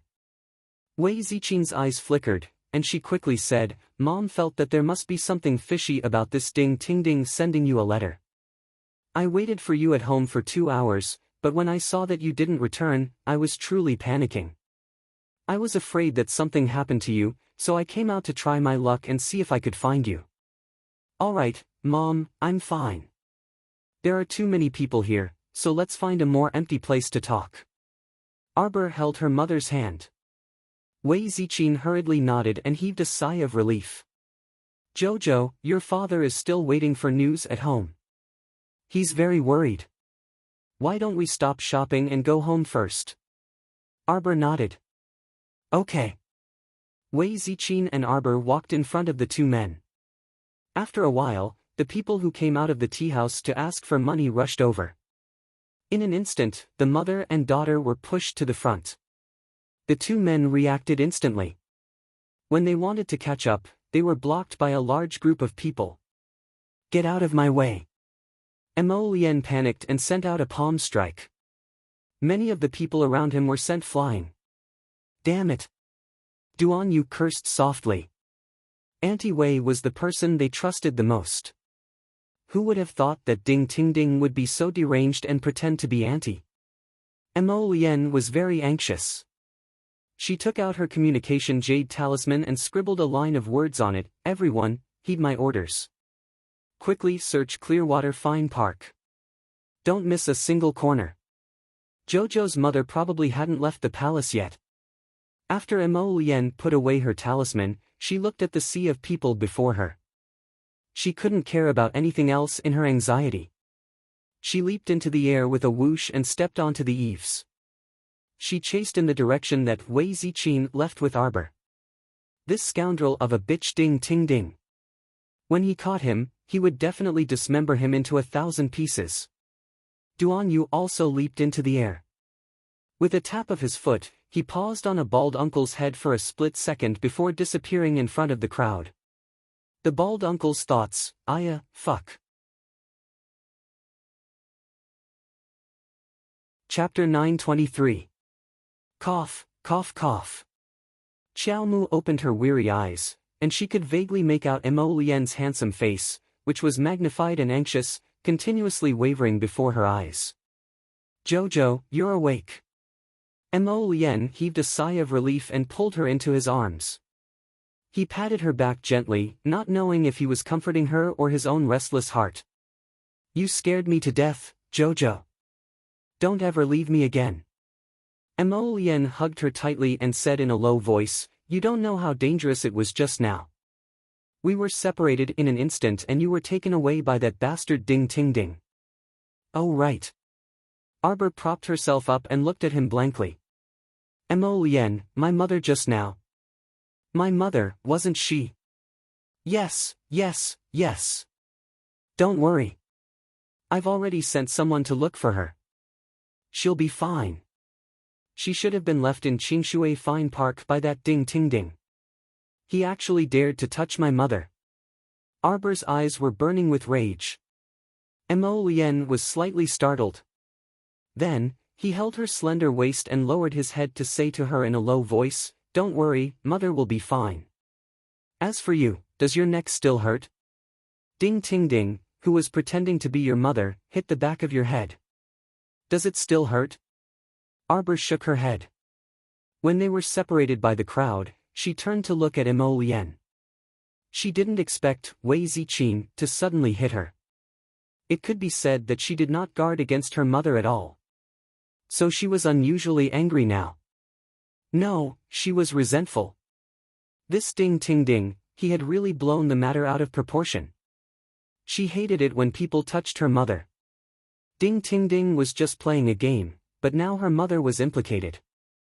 Originally, she didn't have much of an opinion about this playboy. A prodigal son, was just a little playful. But now, she hated him. Mo Lien reached out and cupped Arbor's little face. Her eyes were watery as she said, "Jojo, I'm not happy that you're thinking about someone else in front of me." "I want that person to die," Arbor said coldly. Mo Lien's hand, which was cupping her little face, paused for a moment before she continued, "When I rescued you just now, I was anxious to check on your condition, but that guy escaped. Although Duan Yu chased after him, I don't know if he can catch up to him." Arbor pursed his lips.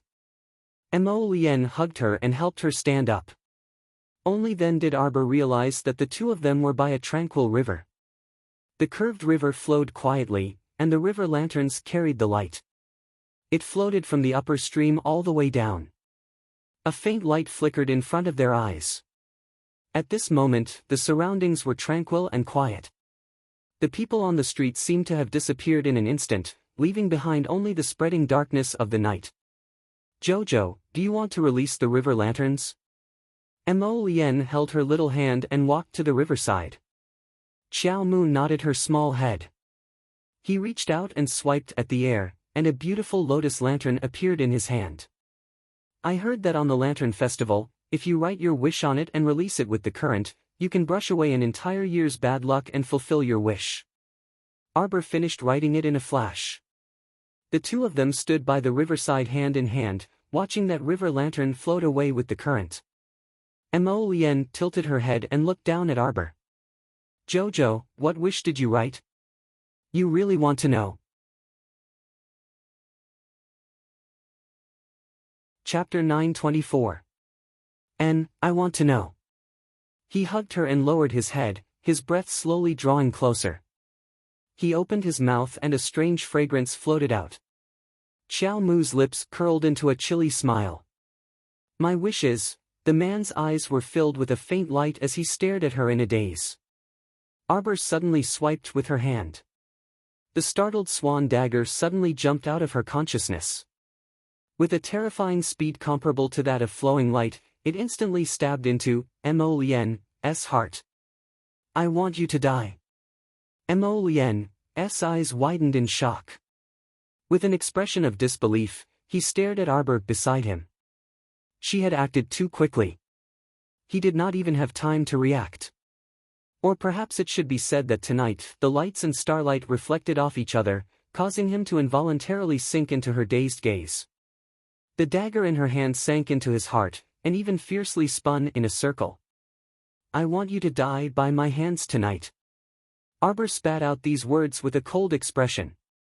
Without hesitation, she pulled the dagger out of his chest. On the startled swan dagger, a trace of blood slid down the shiny dagger, leaving not a single trace. "You are not him, you don't look like him at all. My Lien is not as smelly as you. It's not comfortable to hug. It's uncomfortable." Arbor coldly stared at him, continuously scolding, "Ding Ting Ding, or it's more appropriate to call you the Snake Beauty. No matter who you are, I have no interest in knowing." The little girl's voice was so cold and heartless. In that instant, it caused his heart that had not wavered for decades to crack a little. "Now, you can die." Arbor coldly stared at him. Her fingers moved slightly, and a startled swan dagger quickly slid towards his neck. Black Lotus fell backwards and plunged into the river with a bang, disappearing without a trace in the blink of an eye. Arbor chased 2 steps forward, looking down at the murmuring river. A strange coldness floated in her eyes. Ha! He escaped quite quickly. However, he had been stabbed in the heart, so he didn't know if he would be able to return alive. Her mother was not someone anyone could touch. She had said it when she was at Xiao Ben's house. Whoever dared to touch her mother would have to be prepared to die without any hesitation. Arbor put away the startled swan dagger with cold anger in his eyes. He turned around and walked towards the crowded street. As soon as they reached the street, they saw Mo Lien and a group of people running towards them. Jojo. Mo Lien saw the baby in the crowd at a glance. She hurriedly rushed over and scooped the baby into her arms. His restless heart finally relaxed slightly at this moment. You're so stupid. The little emperor baby punched him unhappily. If you lose me again, I won't come back by myself. Mo Lien pressed her tightly into his embrace at once and stroked the back of her small head. No, I won't anymore. I definitely won't. Arbor curved her little mouth and looked up at him. Have you found my mother? I found her. Mo Lien nodded. She's in a palace maid's room in Qingshui Fine Park. She's not injured. When our people found her, she was just asleep. She's fine. Arbor's lips curled coldly. So what? He touched my mother. In my eyes, he's a dead man. She rejected this kind of evil joke. Chapter 925. The 2 of them hurried back to the Qiao residence and specially went to their mother's beautiful view court to take a look.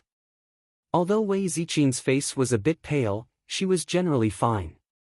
Now that they asked her, she actually didn't know what had happened at all. Seeing her tired expression, Arbor didn't want to say anything more to her. After exhorting Xiaoyan a few words, she left the room with the crown prince.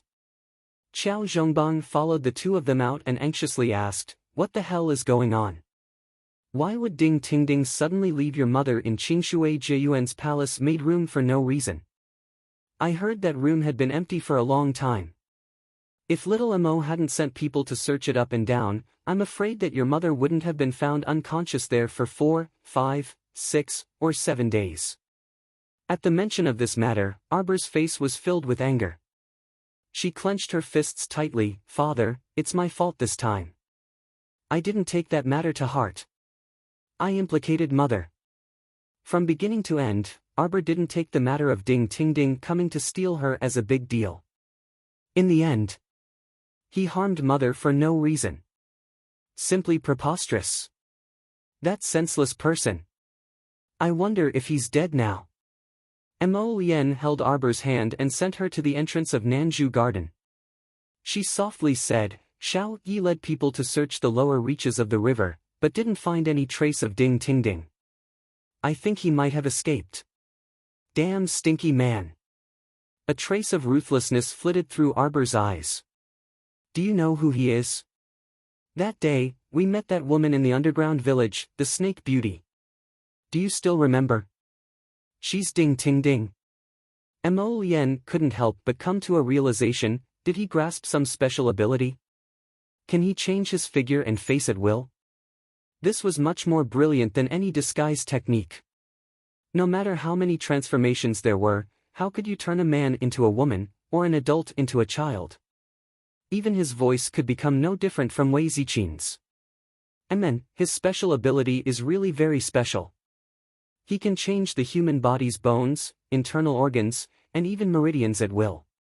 So even though her knife seemed to have pierced his heart, it was possible that he had already moved his vital organs at the critical moment.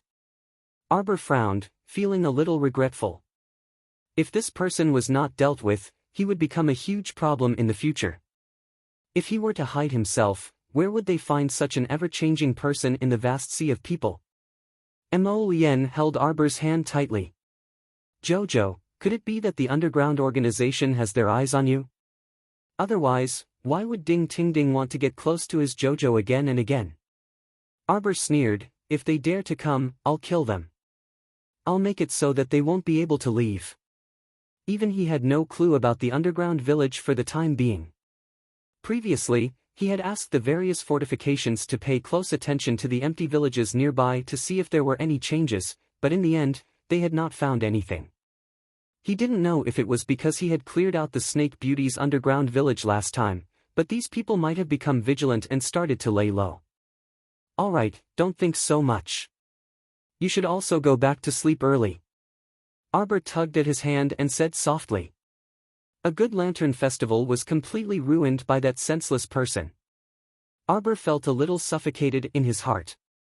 After sending Emolien off, he washed up a little and lay down on the bed. After the third night watch, Arbor opened his bright eyes. His body moved, and he flipped over and sat up. With a flick of his fingertips, an invisibility talisman automatically split open without any wind. Chapter 926.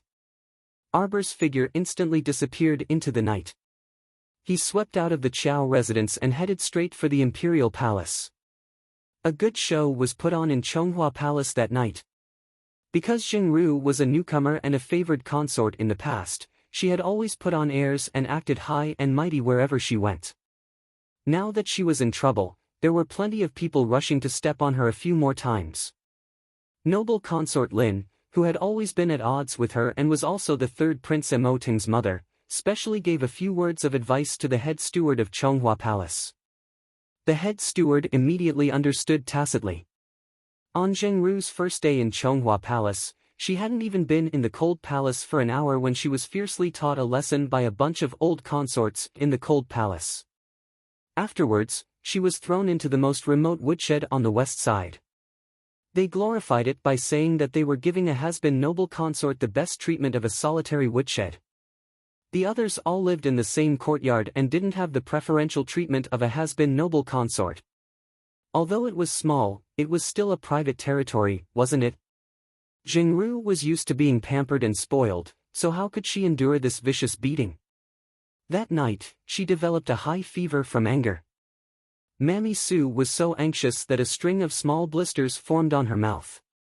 In addition, she had just been beaten by a vicious old mama until her lips were cracked and her entire face was swollen.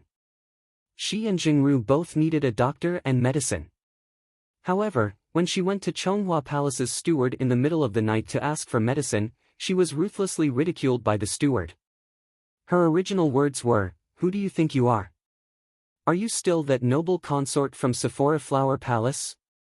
Are you worthy of me going to the Imperial Physician Building overnight to invite a doctor with your lowly status? Don't joke around. Hurry up and scram to wherever you live. Otherwise, you can't avoid a good beating." Mammy Sue thought of the ruthless methods of that group of old concubines and immediately did not dare to make a fuss. She hurriedly fetched another bucket of water and returned to the woodshed, planning to apply a cold compress on Jingru to lower the temperature. Who knew that as soon as she opened the door to the woodshed, she would see Jingru lying on the ground in pain, clutching her stomach as she rolled back and forth. Mammy Sue was so frightened that she spilled a bucket of water on the ground. She strode forward to help Jingru up and repeatedly asked, Xiaoru, how are you? Xiaoru. Mammy, it's so painful. Mammy, it's so painful. Jingru grabbed Mammy Sue's hand. She was in so much pain that her eyes were filled with tears and her face was pale. Xiaoru. Mammy Sue stared at Jingru's face in shock, only to see that the skin on the side of her chin looked as if it had been burned by fire. It was wrinkled and even had a circle of blisters around it. Jingru did not notice the changes on her face at all. She only felt that her stomach was churning, as if it was going to burn her to death. It was so painful that she was sweating all over. When Arbor sneaked over, she just so happened to see Jingru's miserable appearance. Oh, what a coincidence! The beautifying pill's effects finally took effect. Just the added heat poison nether star seed was not as strong as the 6 yang poisonous flower's medicinal properties. If she had obtained the 6-yang poisonous flower earlier and added it to this beautifying pill, would she have needed to wait half a month for it to take effect? Arbor did not have the slightest bit of sympathy in her heart. If not for this Jingru coming up with such a treacherous scheme to frame her during the day, how could she have pushed the boat with the current and brought her to the cold palace? What was this called? This was called a not harming others but harming oneself. She only had herself to blame. Arbor stood outside the window with a cold gaze, silently looking at the master and servant pair shouting and wrangling inside. Chapter 927.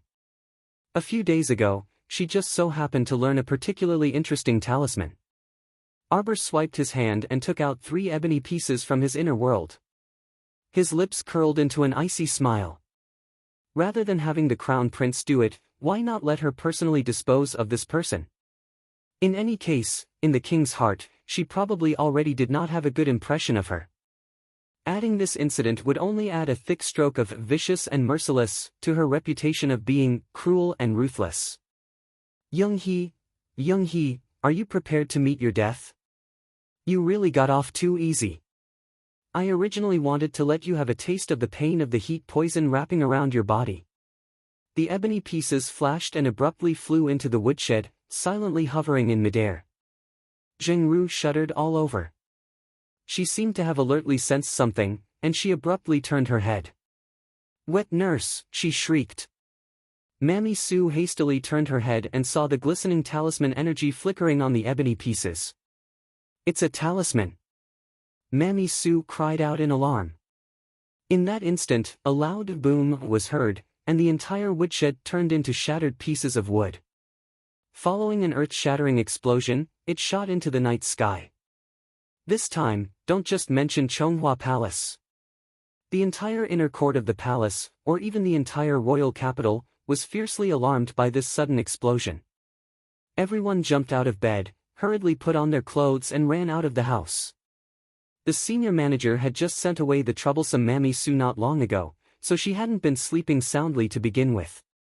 This explosion completely blew her mind awake. The light in the small study of the Eastern Palace's side palace was still faintly lit.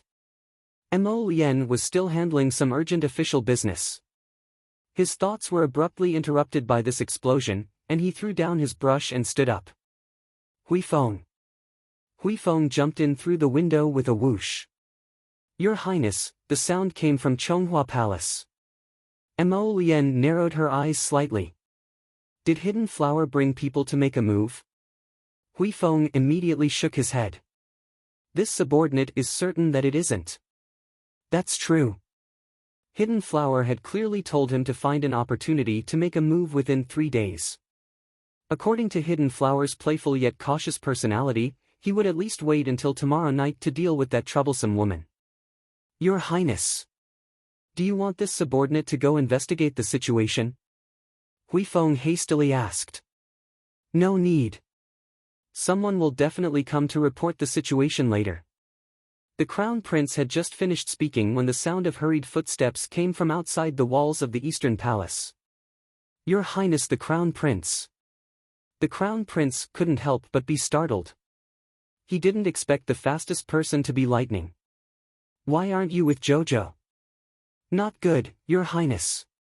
Lightning leaped into the Crown Prince's small study, wiping his sweat as he hastily said, Crown Princess ran to Chonghua Palace overnight to settle accounts with Consort Zheng. Exasperated, Hui Feng hastily interjected, what did the Crown Princess do? The Crown Princess threw out 3 explosion talismans, and they were especially powerful. All of a sudden, Her Highness Consort Zheng and her room were blasted into the sky. The Crown Prince was startled, but then he laughed heartily and said, good. As expected of his little emperor darling. Look at how this move immediately alarmed the entire city. Hui Feng snuck a glance at the Crown Prince. Seeing how the Crown Prince was laughing, could it be that this matter was worth spreading? Hui Feng's mouth twitched as he said, there's no such thing as Consort Zheng. It's merely royal maid Jingru.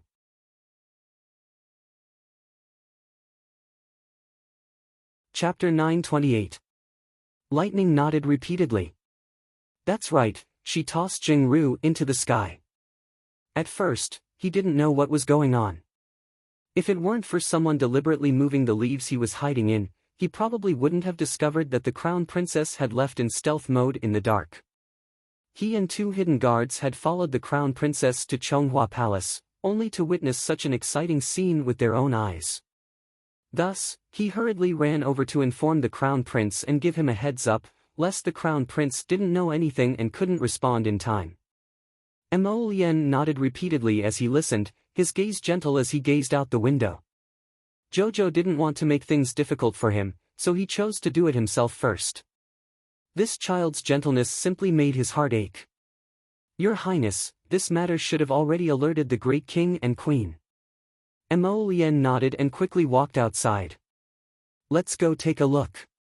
When the old great king of Mo Kingdom received the news and heard that the crown prince had already gone to Chonghua Palace to check on the situation, he didn't go. Gong Chang and stood to the side, wiping the cold sweat from his forehead as he said in a trembling voice, Jingru and her house were blown into the sky.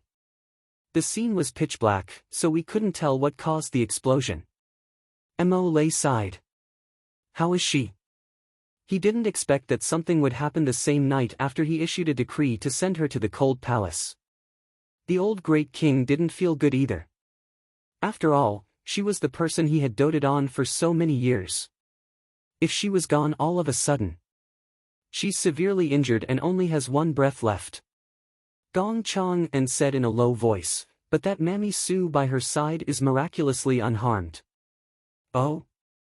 Mo Lei's gaze sharpened as he stared at Gong Chang. In the face of imminent disaster, that unruly old servant didn't protect her master immediately. That's not it. Gong Chang hurriedly shook his head. It's said that the old servant wears an extremely powerful defensive mystic weapon. A mystic weapon recognizes its master. In the end, it protects its master more. Gong Chang said softly. Mo Lei's expression turned cold. What is the background of that Nanny Su? This humble one once saw an extremely powerful mystic energy erupt from her body. She seemed to be a level 12 mystic cultivator. She should be someone that Shuntian Prefecture placed in Ligay Courtyard. The Ligay Courtyard was considered a dance studio used by the Wang family. It was different from ordinary folk dance studios and nurtured high-end talents. Otherwise, the Zheng family would not have arranged for Consort Zheng to enter the Ligay Courtyard to be a little singer and actress. It was because she could get in touch with the great king at Ligay Courtyard that Consort Zheng was willing to go there. The old great king sighed. Send him to the Imperial Physician Building for a good look. She had been with him for so many years.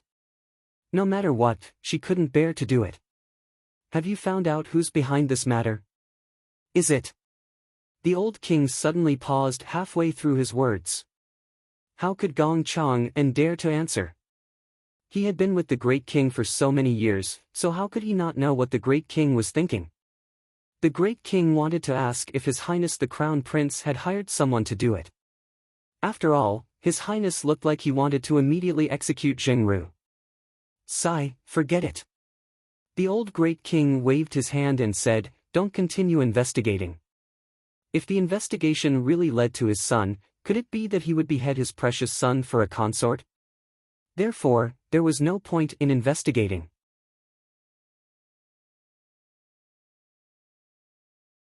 Chapter 929. By the time Empress Zhao received the news, Jingru had already been sent to the Imperial Physician Building for overnight treatment. She couldn't help but sneer. The great king still can't let go of his consort Zheng after all. Your Highness, you don't need to feel uncomfortable, old Huaxian Xian said softly. Old Nanny Huaxian said softly, Zhengru is already a thing of the past. She can never rise again. Who knows? If she manages to pull through this time. Pull through. Old Huaxian Xian laughed. Your Highness, you don't know. It's said that Zhengru's face was completely destroyed by the force of the explosion. Is that so? Empress Zhao was slightly shocked, but she asked without batting an eyelid, what did the great king say? The Great King's intention is to drop this matter and not continue investigating. Jingru has been released from the Cold Palace. That's not the case. However, the Great King will probably send an imperial physician to follow her back to Chonghua Palace to take care of her. Ha! Empress Xiao sneered. That's right. The Great King still cares about his face after all. This person was only released into the Cold Palace on the day of the Lantern Festival. If he were to release her a day later, he'd probably feel embarrassed too. Old Huaxian Xian thought so too. She nodded and said, "That's good. It saves us the trouble of sending people to keep an eye on Jingru. Let our people watch over her for a few more days. Once she's completely settled down, we'll transfer them back." Okay. The Crown Prince. The Crown Prince went to Chonghua Palace and returned to the Eastern Palace after seeing that there was nothing to do with him, old Huaxian Xian said with a twitch of her mouth. Actually, not to mention the Great King, even Her Highness probably thought that the Crown Prince had sent people to do this. This child. Empress Zhao shook her head, her eyes filled with affection. The next day, Xiao Mu listlessly crawled out of bed and bounced several times on the ground the moment she got out of bed. Is this a morning temper? A laugh came from outside the window. Arbor ran to the window and opened it. She saw the man in white sitting at the stone table under the flowers and trees. He waved his hand at her lazily. Boom! Arbor hurriedly closed the window and looked down at his disheveled appearance. His little face couldn't help but blush. What was this guy doing here so early in the morning? Miss. His Highness has sent you a sumptuous breakfast. Oh, just leave it there. Arbor found a shirt and put it on. While washing up, he asked Xiaoyao, "He came here so early in the morning just to bring me breakfast?" That's right. His Highness has been waiting for you for a while now. Xiaomu tossed the cotton cloth into the water basin and pattered over to open the door. You must have snuck in. He probably didn't go through the front door and didn't alert her parents at all. Yes. Mo Lien nodded seriously. I climbed the wall. Arbor. This guy said it so proudly. What's going on? Jojo, come. Today's breakfast has your favorite flour honey and shrimp cake. He took out a food box covered with a thick cotton cloth. It was still warm when he took it out. How is it? Seeing her take a bite, Mo Lien couldn't help but chuckle. Why did you suddenly think of making breakfast for me? Do I need a reason? I just wanted to make you something delicious. Prince Mo lifted her to his knees and whispered in her ear, Baby, you're the best.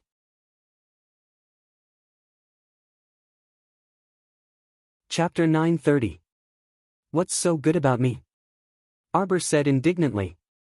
I was the one who blasted Jingru into the sky, but in the end, those rumors are still targeting you. She had already heard about it from Lightning. The Great King and Empress Zhao's first suspect was Prince Mo. That was why they didn't continue investigating, because they were afraid that they would find out about their precious son, which would put them in an awkward position. Mo Lien giggled and swayed Jojo as she hugged him. It's okay. I'm happy to take the blame for Jojo. Arbor rolled her eyes at him.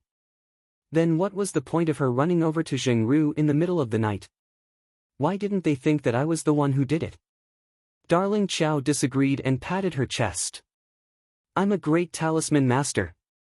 The 3 explosion talismans I threw at Jingru were high-level explosion talismans. Otherwise, she wouldn't have blasted Jingru into the sky. Prince Mo laughed with amusement. Maybe it's because you don't look like a high-level talisman master. Blame her for being too low-key, Arbor thought. Although your father isn't that great. Arbor glanced at Mo Lien and pinched his face. But he's really good to you. For your sake, let's forget about it. She couldn't be bothered to argue with that old fool. Forget it, forget it. She was a magnanimous person and wouldn't bicker with that old fool, the Great King. Mo Lien's heart inexplicably softened. She quietly gazed into Arbor's eyes for a long time before saying softly, Jojo, You don't have to suffer because of me, okay? I'm your husband. Naturally, I have to shelter you from the wind and rain and sweep away all obstacles. Arbor straightened her back and extended a small fist. I'm your wife. I can also shelter you from the wind and rain. Mo Lien couldn't help but laugh out loud. He lowered his head and kissed her soft little face. Wife. Why? Wifey, wifey, wifey. Mo Lien called out several times in a low and seductive voice. This made the little fellow's face turn red. Her heart was jumping up and down. Looking at him was very annoying. Don't come any closer. Arbor saw his curved thin lips close, hurriedly reached out a hand, forcefully covered his mouth. He patted his chest with his other hand, as if he was trying to stabilize his heart. Could he stop flirting with her? She felt that her heart was about to jump out of her chest. How was she going to resolve this? Mo Lien laughed in a deep voice. She bent her elegant and slender neck. A strand of black hair brushed past her eyebrows and lips, tickling them. Hurry up and eat. If you don't eat, the food will get cold. The crown prince pulled down her little hand. Without another word, he picked up a plum blossom-shaped pastry and stuffed it into the little fellow's slightly open mouth. Next time, I want to eat a sick deer-shaped pastry. Okay. And a bear-shaped one. She purposely made things difficult for him. No problem. Xiao Yao, His Highness' culinary skills would only improve under Mrs. Whipping, right? In front of the Marquis of Jiayuan's estate. A fat lady in her mid-20s walked up the steps of the Qiao estate, her body swaying as she walked up the steps of the Qiao estate. Who are you? The gatekeeper immediately focused his gaze on her and asked vigilantly. Miss Qiao. The fat girl staggered to the entrance of the Qiao estate and fell down without warning, smashing into the main door with a bang. Who exactly are you?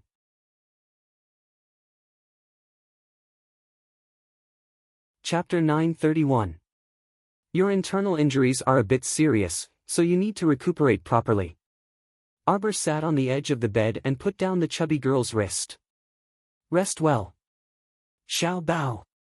The chubby girl wanted to prop herself up, but she didn't have the strength and fell to the side of the bed. Arbor turned around and looked at her with a complicated expression. Did I cause trouble for you? The plump young lady fidgeted with the hem of her clothes as she stealthily peeked at Mo Lien with shrinking eyes. Mo Lien pursed her lips as her cold gaze paused on the chubby girl's face for a moment before looking away. Even so, the chubby girl still felt cold all over, as if she had fallen into an ice cellar. It's fine, you can rest here and recuperate. We'll go out first. Arbor nodded at her and reached out to take Mo Lien's hand, dragging her out. I don't agree.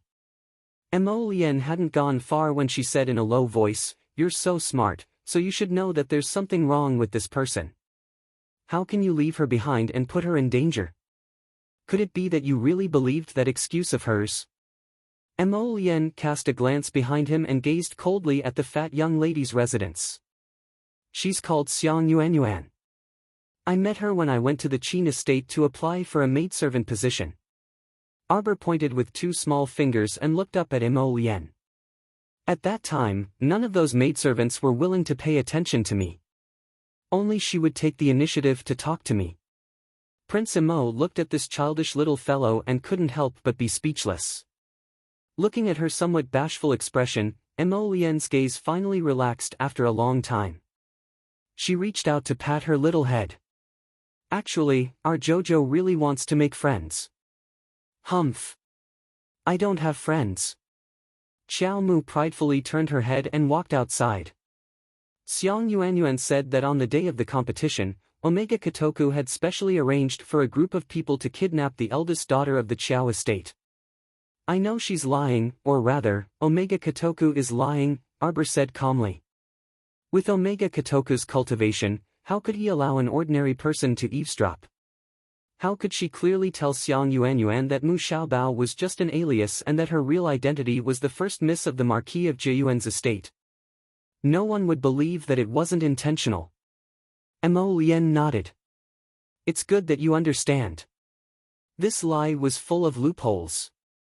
Unless young Master Omega Kotoku released Xiang Yuanyuan of his own accord, it was impossible for an ordinary girl like Xiang Yuanyuan to escape from the Qin estate.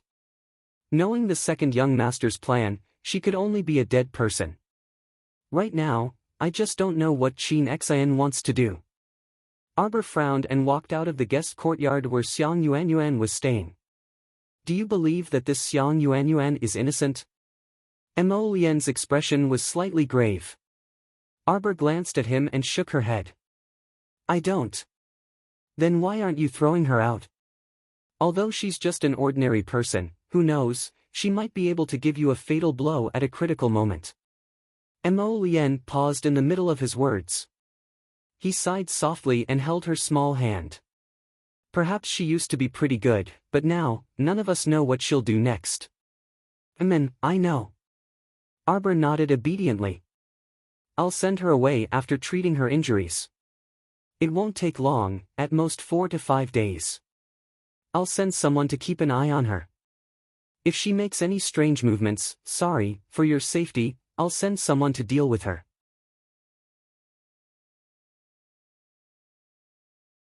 Chapter 932. Arbor looked at him exasperatedly before suddenly running to his side. She raised her small hand and quickly rubbed his taut handsome face. Mo Lien. All right. I'm very smart, so I won't fall into other people's schemes. Arbor said softly, so don't worry, all right. Mo Lien looked at her and nodded helplessly. Let's go, accompany me to Beautiful View Court to visit Mother. Arbor's eyes lit up, and she walked away while holding his hand. Mo Lien couldn't help but smile faintly when he saw her holding hands so naturally. Mo Lien's section break, inside the Talisman Patrician Mu family's main hall. Mu Qianxian stood resentfully in front of her father, Mu Boming, and questioned indignantly, Dad, why won't you let me participate in the competition? Could it be that my talisman energy is inferior to second sister Mu Zhilan's? Why does she have the qualifications to participate, but I don't? When Mu Boming's eldest son, Mu Xingyu, saw this, he hastily walked up and said, Qianxian, how can you speak to father with this kind of attitude? Hurry and withdraw. Mu Boming felt more and more uncomfortable as he looked at this good-for-nothing daughter of his. She caused trouble time and time again in the palace, but was humiliated instead. The great king even reminded her that she needed to come back and properly teach her etiquette and norms. This truly made him lose all face. How could Mu Boming, such a prideful person, allow his daughter, this troublemaker, to cause trouble for him every time? The 8 great patrician families' competition this time was related to the allocation of quotas for the Mystic Beast Forest secret realm, so they couldn't tolerate the slightest mistake. Their Mu family had to grab 1 or 2 quotas, and if it was safe, 2 quotas would be the best. You should properly stay at home and learn talisman arts during this period of time. Dad! Mu Qianxian's voice became very shrill. Mu Boming rudely interrupted her. Shut up. Your talisman drawing talent isn't high in the first place. Back then, it was father who thought of many ways to barely help you activate your talisman energy. Tell me, has your talisman energy made any significant progress these past few years? Even Zhilan, who entered the sect later than you, is now on par with you in terms of talisman power. They were both beginner talisman masters and skilled talisman masters. Your talisman drawing speed is not even comparable to Zhilan's. What you need to do is to thoroughly reflect at home. Mu Boming's words made Mu Qianxian's lungs about to explode from anger. She was her father's biological daughter, yet her father treated the second branch's Mu Zhilan differently. On what basis? Mu Zhilan stood at the side and smiled. She said softly, Uncle, please don't be angry with Sister Qianxian. She will work hard and in the future, she will definitely be able to catch up with Zhilan. When Mu Qianxian saw that little white flower's dainty appearance, she got angry all over. After glaring fiercely at Mu Zhilan, Mu Qianxian turned around and left the hall without looking back. I must participate in the competition. It doesn't matter if you give me a spot or not. Mu Boming angrily rebuked, unfilial daughter. Watching his daughter's departing figure, he was so angry that he broke a handrail. But how could Mu Qianqian be delighted? After she returned to her room, she closed the door and furiously smashed it. Suddenly, she turned around to look at a pitch-black figure that had appeared in the corner of the room. Her eyes brightened abruptly before falling silent again. She said with a trace of cold fury, "You didn't keep your promise." Master Black Cat chuckled. "It's naturally impossible for someone like me to do something as stupid as keeping my promise."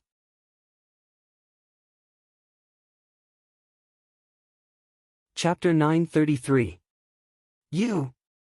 Mu Qianqian was so infuriated that the roots of her teeth were itching, but there was nothing she could do. "Is it done?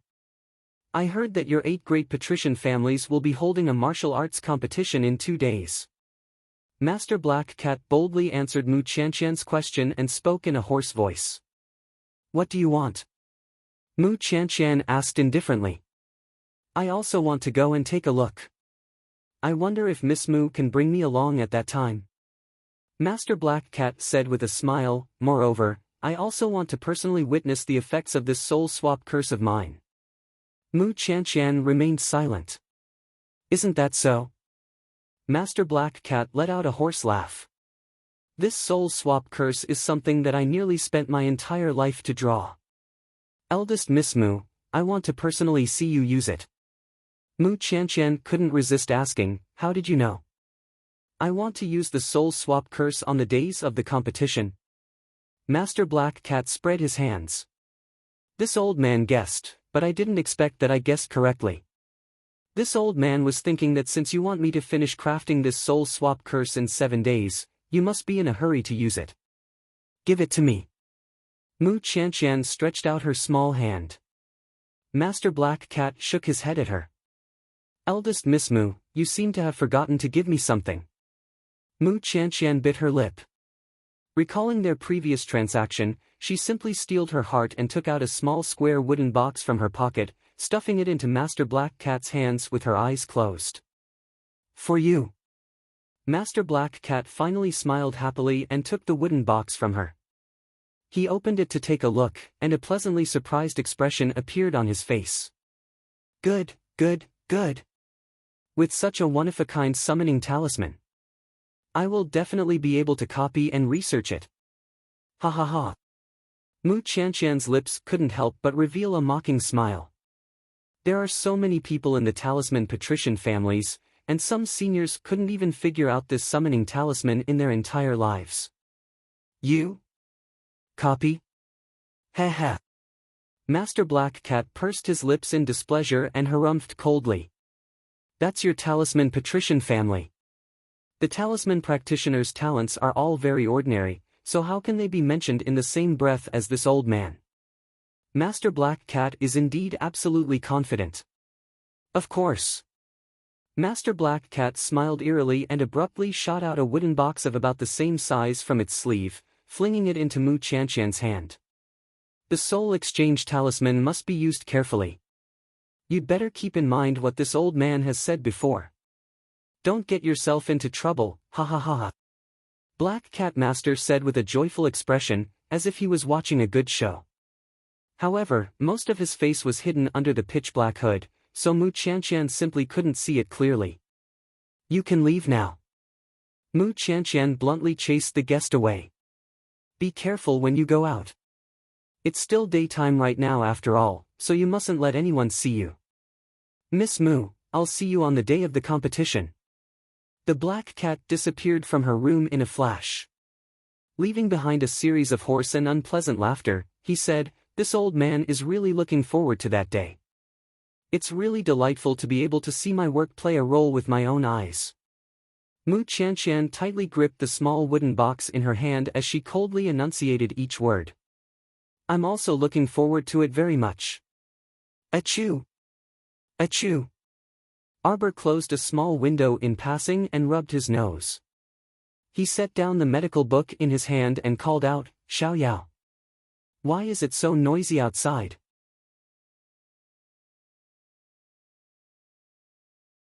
Chapter 934. Mississippi. Xiaoyao walked in a huff and angrily flung the things in her hands to the side. Isn't it that old sixth Xiao and his family again? They're here to make a fuss again.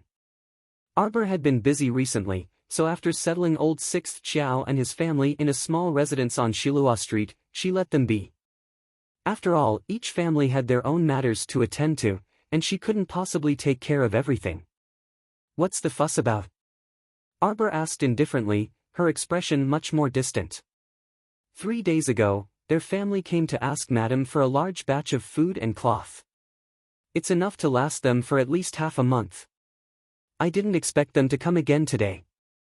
How can they have the nerve? Xiaoyao was about to die from anger. I already told them that Madam isn't feeling well today and can't receive guests. But they're still unwilling to let it go and insist on seeing Madam. Isn't that Xiaoya also a mystic cultivator? How can she not have any ability to live independently? They come here every 2 to 3 days to ask for food and cloth. It's not like our Madam owes them anything. Does it belong to them? Ah! A bunch of blood-sucking fellows. Their hearts are truly rotten to the core. Xiaoyao chattered non-stop, infuriated. Arbor waved at her. All right, look at you.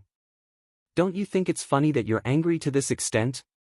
I'm angry that they're like this.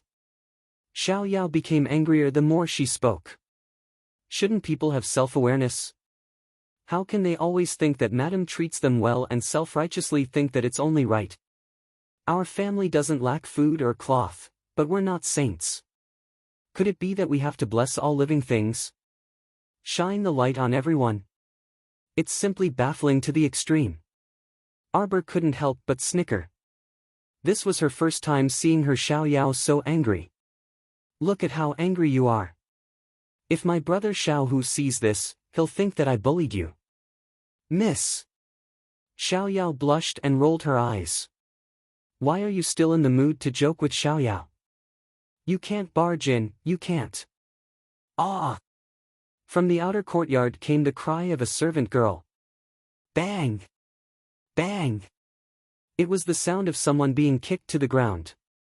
The moment Xiaoyao opened the door, she saw Xiaoya leading the way, leading her parents, old sixth Xiao and old sixth Xiao, towards their room. Xiaoyao was so angry that she pointed a trembling finger at them and said angrily, You. Who gave you the guts to barge into our young Mrs. courtyard? Get out! Xiaoya swatted her hand away. She was already prepared and had already used her profound energy. Xiaoya was caught off guard and was brought to the side of the door by her force. When she turned around, she saw that Xiaoya had already walked into Mrs. room with a gloomy and cold expression. Men! Do you want to die? Xiaoyao angrily roared. Swoosh swoosh swoosh. Lightning and the others' figures immediately landed beside Xiaoyao and looked coldly at sixth Uncle Qiao and sixth Aunt Qiao who were cowering by the side. Arbor, I know a secret of yours. Do you want them all to be present so that I can tell you right now?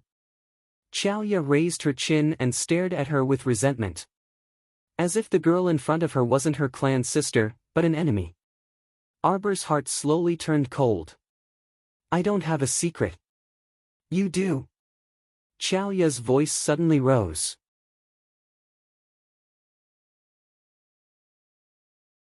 Chapter 935. Then say it. Arbor's voice turned cold. Are you sure you want me to say it now? Arbor. Xiaoya had a resolute, you can't take it, expression on her face. This caused Xiao Mu to involuntarily be a bit curious. What weakness could Xiaoya have on her? She really wanted to know. Don't be ungrateful. Xiaoya shouted angrily. Sixth Aunt Xiao hurriedly ran up and held onto her daughter's arm. Crying, she admonished, Xiaoya, don't go crazy. Let's go back quickly. Don't speak to the crown princess like that. What crown princess? She's the crown princess who eats people without spitting out their bones and stepped on us to get to where she is. Xiaoya angrily shook off her mother's arm and looked coldly at Arbor. I'm asking you, after doing such a thing, do you have a conscience? Without waiting for Arbor to get angry, Xiaoyao angrily punched Xiaoya's back. Get the fuck out of here. Putting on a self-righteous face. Who do you think you are? Why would our miss have a conscience? Xiaoyao's profound strength cultivation was definitely above Xiaoya's. With this punch, Xiaoya could forget about speaking. Arbor's small body swayed and grabbed Xiaoyao's fist. Then, he turned to look at Xiaoya. Arbor said indifferently, say it. Although she admitted that she wasn't a good person, she disdained to do those petty things. What secret could Xiaoya have? What a joke. Xiaoya rolled her eyes and revealed a determined expression. Do you really want me to say it here in front of so many people? Say it or not if you don't want to. Arbor impatiently swept a glance at Xiaoya. Sixth Aunt Xiao hurriedly hugged Xiaoya's arm. Xiaoya, mother is begging you. Don't make a fuss anymore.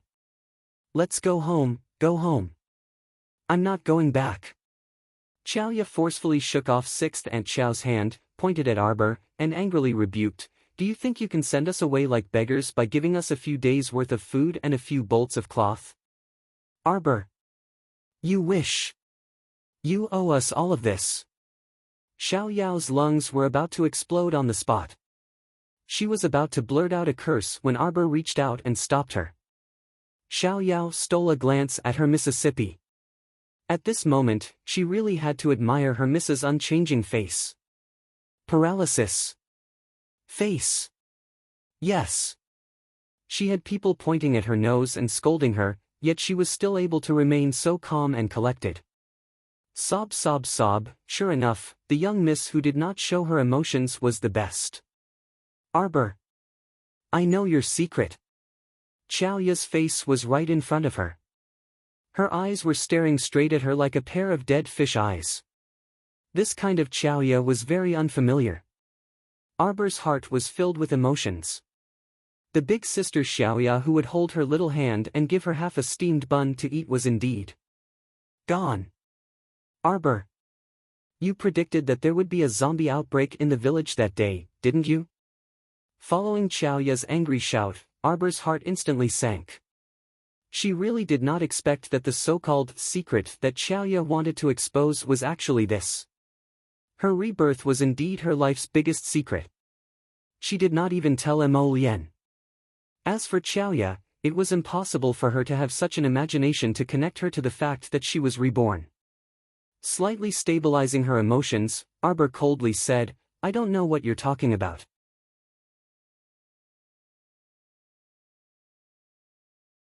Chapter 936. Stop pretending. Xiaoya smiled coldly. Arbor, you started hoarding food at least 10 days in advance. Hoarding cloth.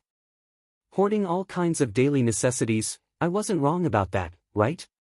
Arbor gazed at her coldly, her hands tightly clasped together. Why did you do that? Xiaoya's eyes flickered fiercely as she looked at her. Can't I do it out of my personal hobby? Even Xiaoyao knows that I have a hoarding hobby. Sister Xiaoya has been my neighbor for so many years, so how could you not know? What a joke. What did hoarding in advance mean? It had nothing to do with a zombie outbreak. No, you knew that the zombie outbreak would happen that day. My mother already told me, so don't try to deny it. Xiaoya tilted her head and approached her with an abnormal expression. Do you still remember the 2 horses you sent to our family on the day of the zombie outbreak? Why did you do that? Because you knew that the zombie outbreak was going to happen that day. Because of that, your entire family had already prepared carriages to escape. Isn't that right? Isn't that right? Arbor, isn't it? Everyone present looked at Arbor in shock. The Qiao family servants, who were attracted by the angry yell, all shuddered in fear, wishing that they could never enter eldest Mrs. Courtyard. This kind of terrifying secret didn't seem like something they should hear. No!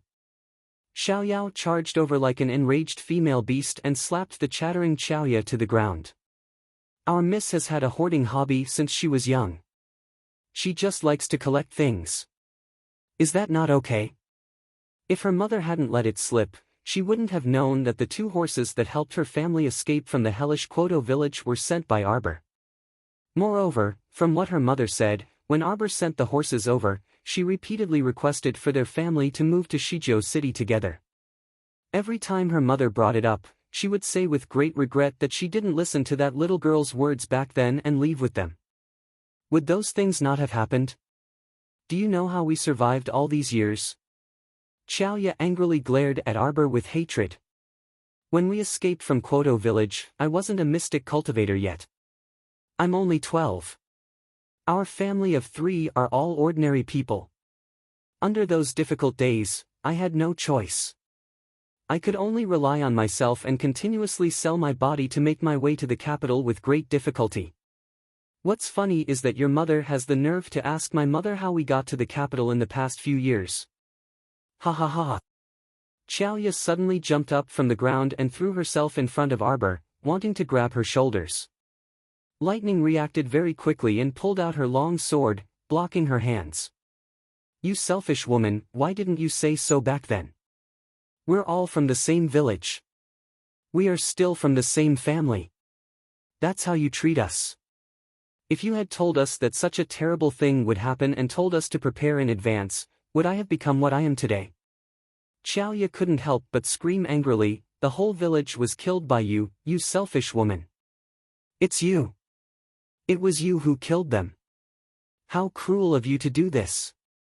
You'll be happy seeing the entire village die in the mouths of zombies, right? Arbor, let me tell you, you owe us all of this. Even if you use everything you have now to repay your debt, it won't be enough to repay the sins you committed. Shut up. A deep and angry shout came from the courtyard entrance.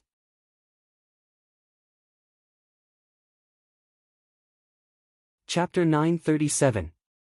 You're wrong. I don't owe anyone anything, including you. Arbor walked over to Prince Mo's side. In fact, since the zombie outbreak in this life, many things had changed from her previous life. The zombie outbreak had also happened earlier than in her previous life. When Arbor left the horse with Sixth Aunt's family, she had thought of persuading Sixth Aunt to leave with them the next day. Who knew that something would happen that night? Of course, with her cold personality, she would not bother to explain so much. Since the ending was already decided, why bother explaining? Jojo.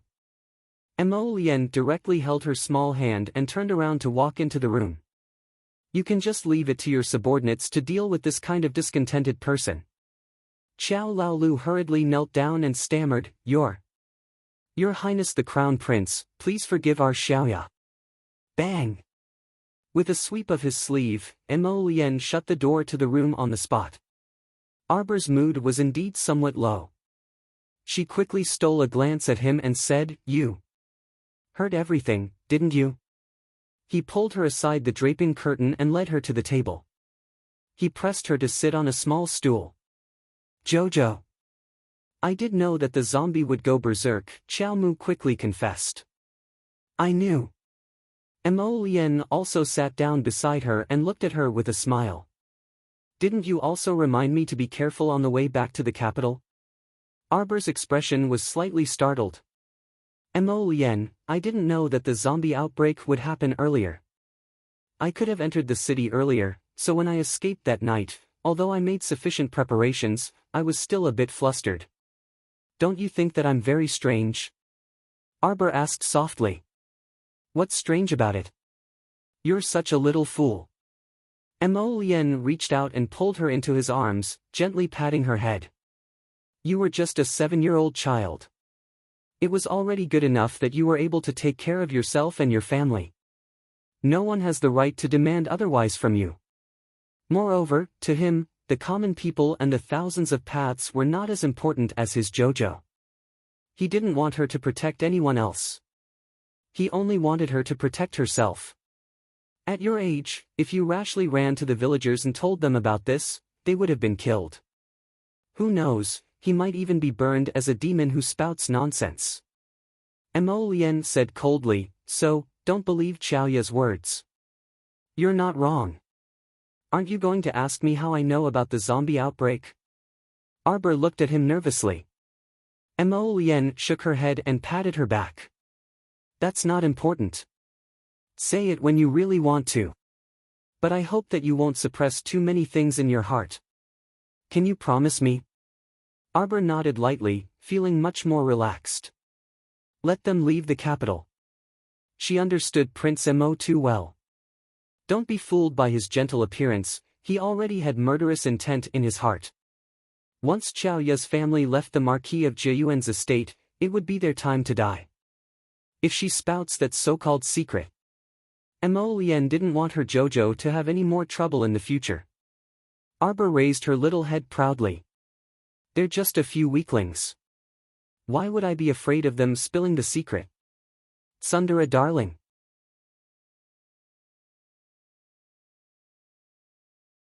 Chapter 938. Mo Lien extended a slender finger and tapped her jade-white forehead, chuckling softly. What a stubborn child. She clearly wanted to let them live, but she said it in such a cold and heartless manner.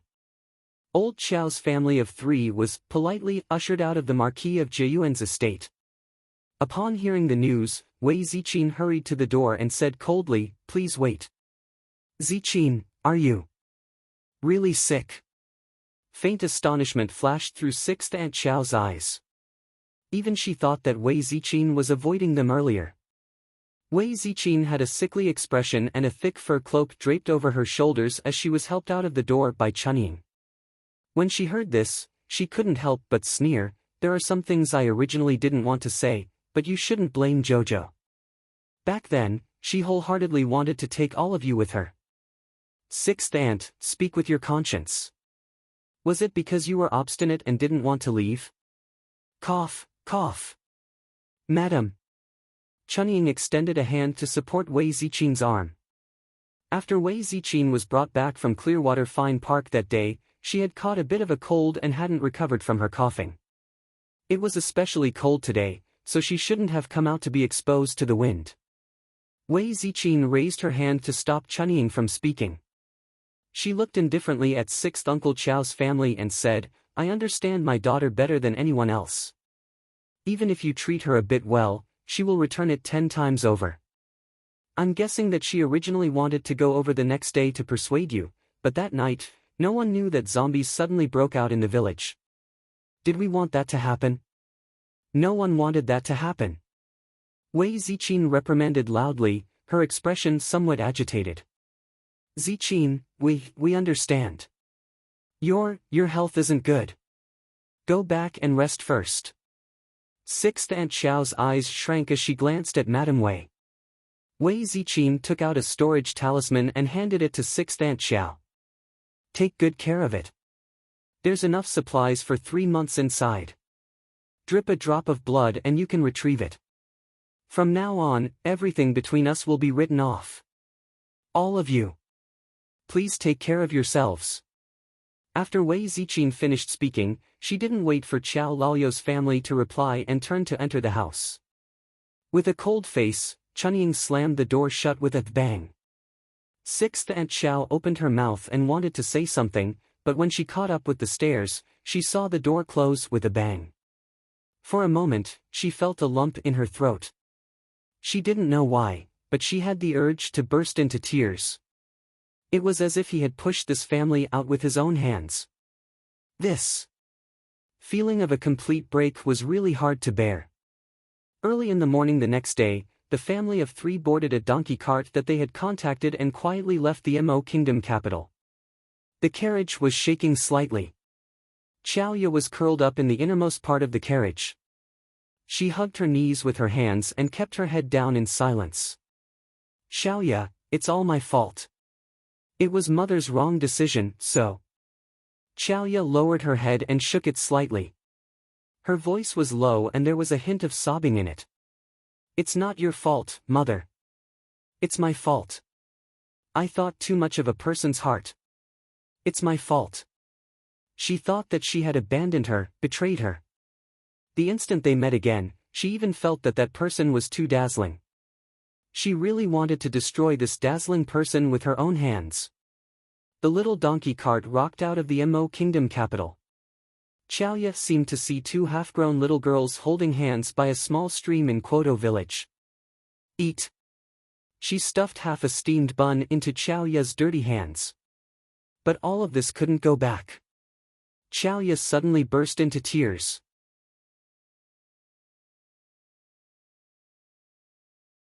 Chapter 939. For the sake of fairness, the 8 great patrician families' competition venue was set at the Assembly of Worthies Martial Arts Club. The owner of the martial arts club, Ho Ping, was a woman in her early 40s. She was quite astute and capable, so she started preparing the venue for the 8 great patrician families' competition 3 days in advance. Arbor had nothing better to do these 2 days, so she stayed at home to draw talismans. If not, she would read medical books. She didn't really want to go anywhere because she was a bit lethargic. When Duanyu came to visit her once, he even gave her a heads up and divulged some information, such as who the Duan clan would send out for the competition and who was relatively more formidable. He had mercilessly sold out all the members of the Duan family who were going to participate in the competition to his little Chow Chow. Do you have a grudge against the Duan clan? Arbor looked at him exasperatedly. That's right. Duanyu folded his slender legs and looked at her with a grin. Jojo, let me tell you. I heard that you can use anything in this competition. What concealed weapons? Medicine. That mystic beast, of course. You can also use talismans or anything. Here, I will provide a large box of concealed weapons as a friendly gesture. You can use it without worry. If you don't have enough, come get more from me. Arbor, why did she feel like this guy wanted to see the world plunged into chaos? Let me tell you. Those Omega Kotoku, Eldest Chin and the like aren't qualified to participate. This is a competition for youths under the age of 20. You can definitely do it. You can definitely beat those little bastards to a pulp and make them cry for their mommy and daddy. Are you an old person? Arbor rolled her eyes. He spoke as if he could participate. Duanyu pursed his lips. That's right, draw more talismans in the afternoon. The more the better. At that time, I'll sit and watch you smash them to death with talismans. Sleep early tonight. Otherwise, you won't have the energy for tomorrow's competition. Xiao Mu's mood suddenly turned for the better when she saw the brat prattling on and on. You're so annoying. How am I annoyed? Duanyu followed her petite figure as she paced back and forth. I'm speaking the truth. Just focus on making more preparations. Then do you know who among the younger generation of the Mu family is an expert in using talismans? Right now, she really wanted to find someone to compete with her in talismans, alright? What was the name of that guy from before? Mulyunga, right? What a weakling. Just thinking about it made him angry. Could there be someone more reliable who could compete with her on talismans? Someone like you? Duanyu shook his head honestly. No. However, among the Mu family's younger generation, the most talented one is Mu Zijuan. He is 18 years old this year, his talisman drawing is not bad, right? At the very least, she's much more impressive than the likes of that Mu Chanchan. Duanyu said with a chuckle, but this person is a lunatic who uses talismans. You have to be careful. Even lunatics can participate in the competition. Tisk, that talisman aristocratic family, in order to obtain a spot, not to mention a madman, even an idiot would be released. Alright, Arbor nodded. Duanyu, who in the Duan family do you especially want me to beat to death? Seeing as he had helped her quite a bit in the past, she would help him all the way to the Western Paradise. It would be easier to make a move after finding out his name. Duanyu's eyes brightened, and he quickly whispered into her ear. Arbor abruptly turned around to glare at him. Why are there so many people? Duanyu's eyes curved into a smile, revealing his white teeth. Emichem. Beat them to death with all your might. I'm relying on you, Jojo. Arbor looked at him speechlessly. I'll do my best.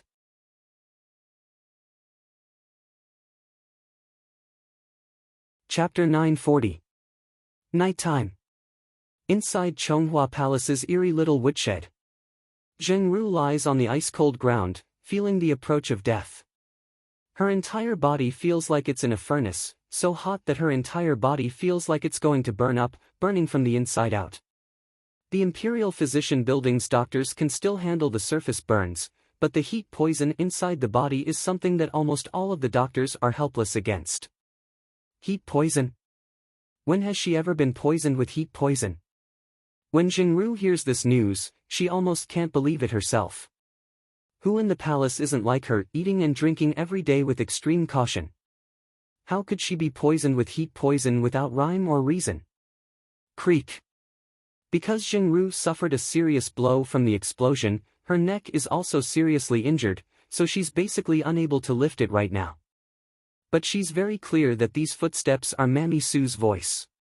Ever since she was demoted to the cold palace, that damned girl Kaling abandoned her and never came to see her again. Now, there's only Mammy Sue by her side. If even Mammy Sue leaves her, she simply can't imagine it. Haha, you're actually so miserable and so useless. You can only lie here like a cripple, moaning and lamenting about nothing. A low and hoarse sneer pierces Zhengru's eardrums, a voice that seems to come from the netherworld. It's a pity that she can't move her neck.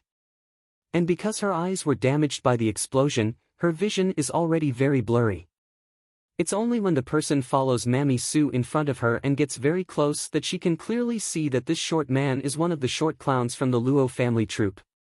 He's very short, and his face is also strangely ugly. Mammy Sue, you. Zhengru wants to prop herself up to sit up, but she can't move at all. Mammy Sue looks at her and sighs, Xiaoru, this is Shantian Prefecture's Black Darren. You don't have to be afraid. Lord Black is here to help you. Zhengru suddenly became excited. Although her vision was blurry, she still tried her best to widen her eyes, wanting to see the clown's expression clearly. Really, really? Lord Black? The short ugly man sneered. Noble consort Zheng actually ended up in such a wretched state. To be honest, you're useless even if you don't die. The clown's words made Mammy Sue's entire body tremble as she hastily stretched out her hand to grab his sleeve. Sir Black, you didn't tell me this before. You said you would help our Xiaoru. Su Fang, have you been with Consort Zheng for too long? You're too emotionally invested in her. Remember who your real master is. Sir He shouted coldly. Mammy Sue trembled all over, and then her voice faded away. She shrunk her neck and lowered her head. There's only a dead end in front of you, but let's see if you dare to take a gamble at the final moment. Sir Black laughed coldly. His laughter was very hoarse, and it was completely different from the voice he pretended to use when he was singing. Zhengru trembled all over, and she tried her best to widen her blank eyes to look at the clown. The clown stretched out his hand and took out a black pill that emitted a strange smell. This is a strong recovery pill. As the name suggests, after you eat it, your whole body will immediately recover, and your body will regain its former youth and beauty. Even your physical strength will be stronger than before, Kikik. As soon as Zhengru heard this, her eyes lit up with the hope of survival.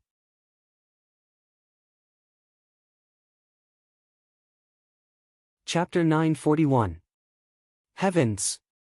It could actually heal her completely in such a short period of time. Could such a miraculous medicine really be given to her? Zhengru did not notice Mammy Sue's trembling gaze. She struggled intensely for a moment. Can you give it to me? Sir Black. As long as you can heal my body completely. I swear, for the rest of my life, I will serve Sir alone. The clown snickered and extended his hand to hand over the pill. There's no harm in giving it to you. Xiaoru. Mammy Sue suddenly cried out in shock. Following that, she gave the clown a sinister look, causing her entire body to tremble uncontrollably. Her shoulders trembled and she took 2 steps back. Mammy Sue, wait for me to recover and regain the great king's love. I will give you unparalleled glory and benefits. I will definitely repay you well. Zhengru was extremely agitated. She opened her mouth, waiting for the clown to feed her. The clown snickered. But you have to promise me one thing. Within 7 days, you have to get rid of the woman you hate the most. The clown rolled his eyes. Who is the woman you hate the most? It's Arbor. It's her. That slut, she's the one who caused me to be in this state. Zhengru's eyes emitted traces of poisonous light. Very good. It's her. After you kill her, you must remember to chop off her head and give it to me. This way, you'll have completed your mission. Sir Black snickered. Yes, this subordinate will definitely complete the mission. Ahahaha, but you only have 7 days. I'm only giving you 7 days. Yes. In order to recover her beauty, in order to recover her body and be able to walk normally, Zhengru was willing to give it her all. Sir Black nodded satisfactorily. Then, don't disappoint me. Zhengru. After that, with a flick of his finger, that strong revival pill accurately entered Zhengru's slightly opened mouth. This pill that emitted a strange stench was probably the most delicious pill Zhengru had ever eaten in her entire life. Tomorrow, you'll be able to return to normal. Sir Black twitched the corners of his mouth with a strange expression. He then glared at Su Fong, who was standing at the side with a sympathetic expression, and brought her out of the woodshed. There was no moonlight tonight, under the pitch-black night sky. Sir Black's eyes were like a hawk's, staring at Mammy Sue's face. Watch your mouth. It's still the same thing. Recognize your true identity as a master. Yes. Mammy Sue's shoulders drooped, trembling as she followed Sir Black for a few steps. Then she couldn't help but ask, "But sir, do you really think that Xiao Ru is able to deal with the crown princess in these short 7 days?" Until now, Zhengru still didn't know that although the strong revival pill that she had eaten could completely restore all the muscles and bones in her body in a short period of time, she could only exist in perfect condition for 7 days. After 7 days, her body would instantly collapse into a pile of minced meat, without any possibility of recovery. Eating this strong revival pill actually meant that Zhengru had completely stepped onto a path of no return, and there was no hope of survival. Hee hee. Sir Black laughed strangely. Who knows? I'm just making use of what little value she has left, that's all, ha ha ha ha. Prince Mo destroyed our Shantian Hall so miserably for that little girl from the Qiao family, it's time to collect some profits from him.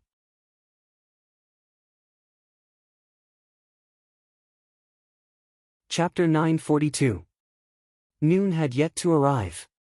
In the entire assembly of Worthy's Martial Arts Center's competition arena, the spectators had already successively headed to the private seats on the second floor. A long row of tables and chairs had been set up in a circle near the railings. Today, all the reputable figures in the Mo Kingdom capital had basically come to watch the competition. Those with lofty statuses had all been arranged seats. The juniors from the various clans who had come to watch and learn naturally could only stand behind their elders. Although the assembly of Worthy's Martial Arts Center wasn't small, it was still crowded when 1,000 people were squeezed inside.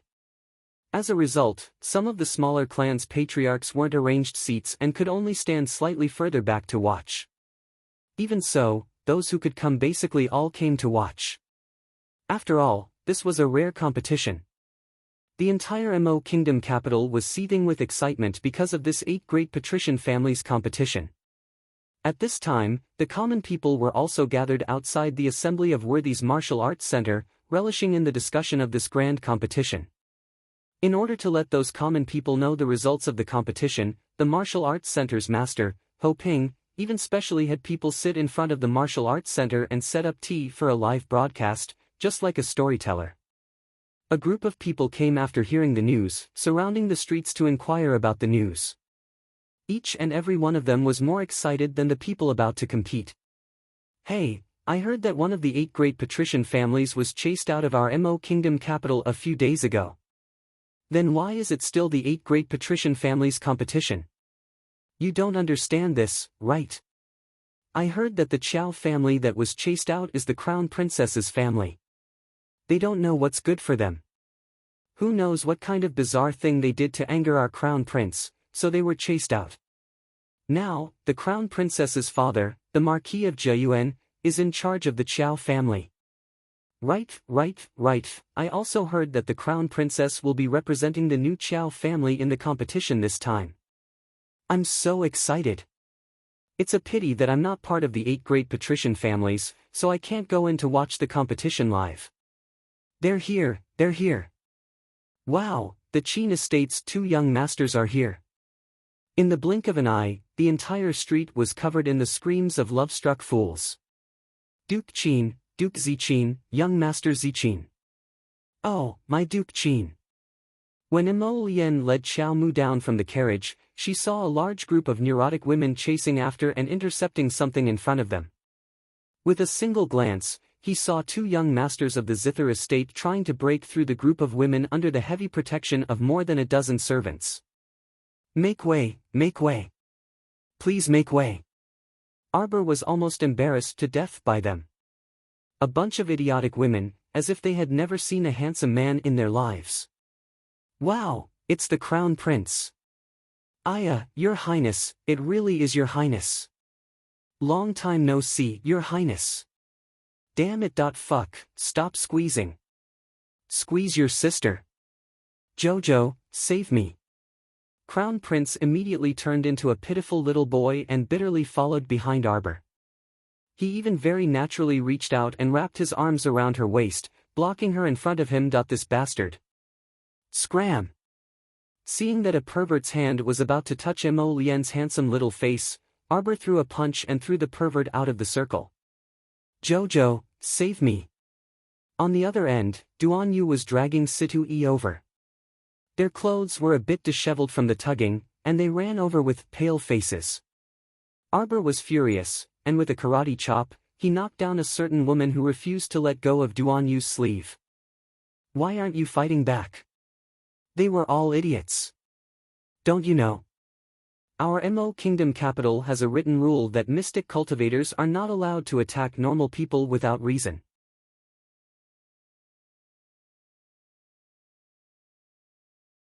Chapter 943. Oh. So it's like that. Arbor dryly responded and silently retracted her small hand. Seeing the men beside her strangely stifling their laughter, Arbor asked seriously, then did you guys see me attack? No. They shook their heads at the same time. Right, I'm just a baby. I definitely didn't attack. I'm warning you guys, stop tugging. Try stretching your paw over here and see. I won't bite you to death. Arbor irritably slapped away a plump paw and squeezed her way through the crowd. Just as she arrived at the entrance of the martial arts center, she came face to face with the 2 young masters of the Qin family who had squeezed their way over with great difficulty. Ayaya, it's Xiao Bao. Eldest Qin's eyes brightened, and he ostentatiously waved his hand at her, smiling like a flower. Xiao Mu rolled her eyes at him and was about to squeeze past them into the door without another word. At this time, an especially bold 18-year-old young lady dashed over like a hungry tiger pouncing on its prey. With a shriek, she threw herself at the Qin estate's eldest young master. Miss Qiao simply reflexively raised her leg and sent the other young lady flying with a somersault. That wind-like movement, from extending her leg to sending her flying, was simply done in one go. This caused the surrounding young masters' mouths to twitch as they inwardly chuckled. The 18-year-old young lady's rustling as she fell into the crowd attracted a wave of curses. Soon, there were people criticizing Arbor all at once. How could a young lady like you attack? You're a mystic cultivator, right? Don't you know that mystic cultivators can't attack ordinary people in our Mo Kingdom capital? The middle-aged woman who was criticizing her was rather agitated. She even went around shouting, I'm telling you guys. My sister-in-law was injured by a little mystic cultivator a few days ago. Ha! A mystic cultivator attacking an ordinary person, that's too inappropriate.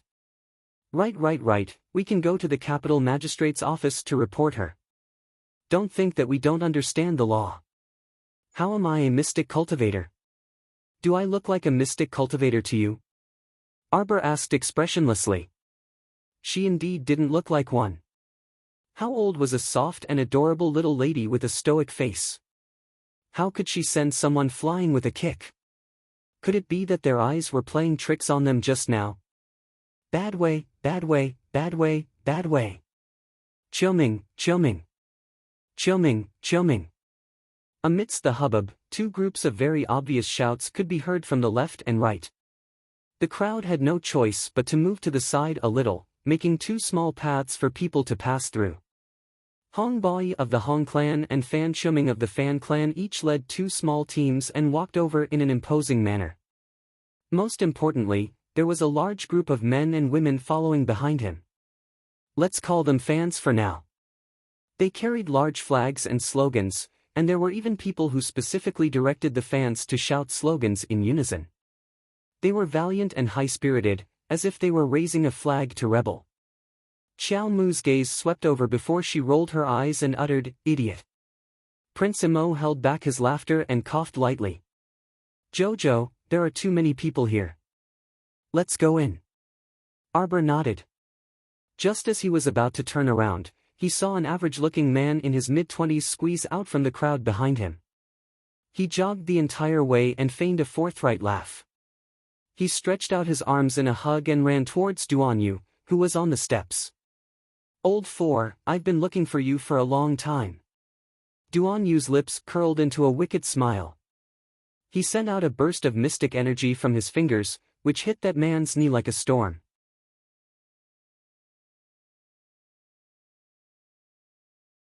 Chapter 944. Under everyone's gazes, that unlucky youth suddenly prostrated himself on the ground with his head facing downwards in a grand kowtow at Arbor. He fell to the ground with a thud, and his nose bled miserably. Mo Lien, eldest Qin, and the others all turned their heads away, unable to bear watching. The crowd was silent for a second before bursting into guffaws. Duanyu pulled out a small gold-embroidered fan from somewhere and covered half of his handsome face with it. His peach blossom eyes blinked provocatively as he laughed wickedly. "Aya, third brother, what are you doing? The new year has already passed, so you don't need to perform such a grand ceremony." The Duan family's third son, Duan Yongyan, was flushed red from holding back his laughter. He quickly struggled to get up from the ground and looked with a stifled heart at the jeering crowd around him. Those friends in the crowd were all rocking back and forth with laughter, and they even fell down from time to time. And at this juncture, our dear Xiao Mu's expressionless little stoic face was especially eye-catching. Duanyu leaned over slightly and specially looked at the little stoic's expression. He then pursed his lips and huffed, "Why aren't you laughing? Everyone is laughing, but you're not laughing. So unhappy." He was just trying to make her laugh. "Is it very funny?" Arbor rolled his eyes at him and turned around to throw down the word "boring" before walking straight into the martial arts center. Everyone present who was laughing heartily all felt awkward, and their expressions suddenly became a bit strange. It was a feeling of wanting to laugh, but suddenly being splashed with a bucket of cold water from top to bottom, and the passion was instantly extinguished. Duanyu followed in with a guffaw. "Jojo, it wasn't that funny at first. But when I saw those people being intimidated by your cold face, I felt it was very funny." Humph. When Arbor walked into the martial arts center, Hall Master Ho Ping came over to greet him. Her eyes flickered rapidly as she revealed a smile. "Greetings to the Crown Prince and Crown Princess." Ho Ping bowed in greeting. At this time, Fan Shuming and Hong Bai's forces were crowding at the entrance of the martial arts center. Neither side was willing to back down, so they blocked the entrance. "Ba Wei! Chilming!" he roared furiously. The two teams squeezed at the entrance like fighting cocks. Before the competition even started, they had already rolled up their sleeves and revealed their fists, ready to go all out. When Zhao Qiran walked over on foot with a personal maidservant, she saw the two groups blocking the door. They refused to budge even half a step and blocked all the people who wanted to enter the door. "Isn't this the Jade Hue House's Miss Ran?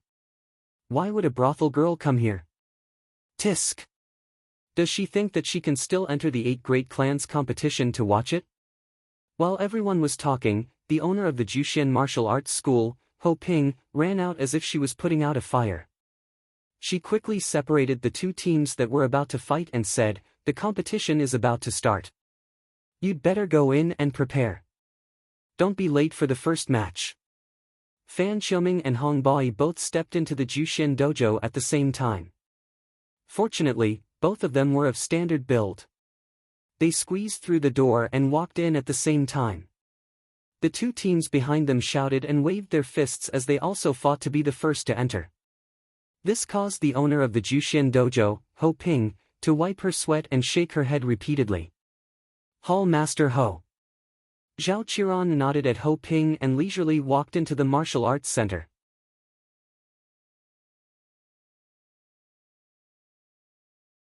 Chapter 945.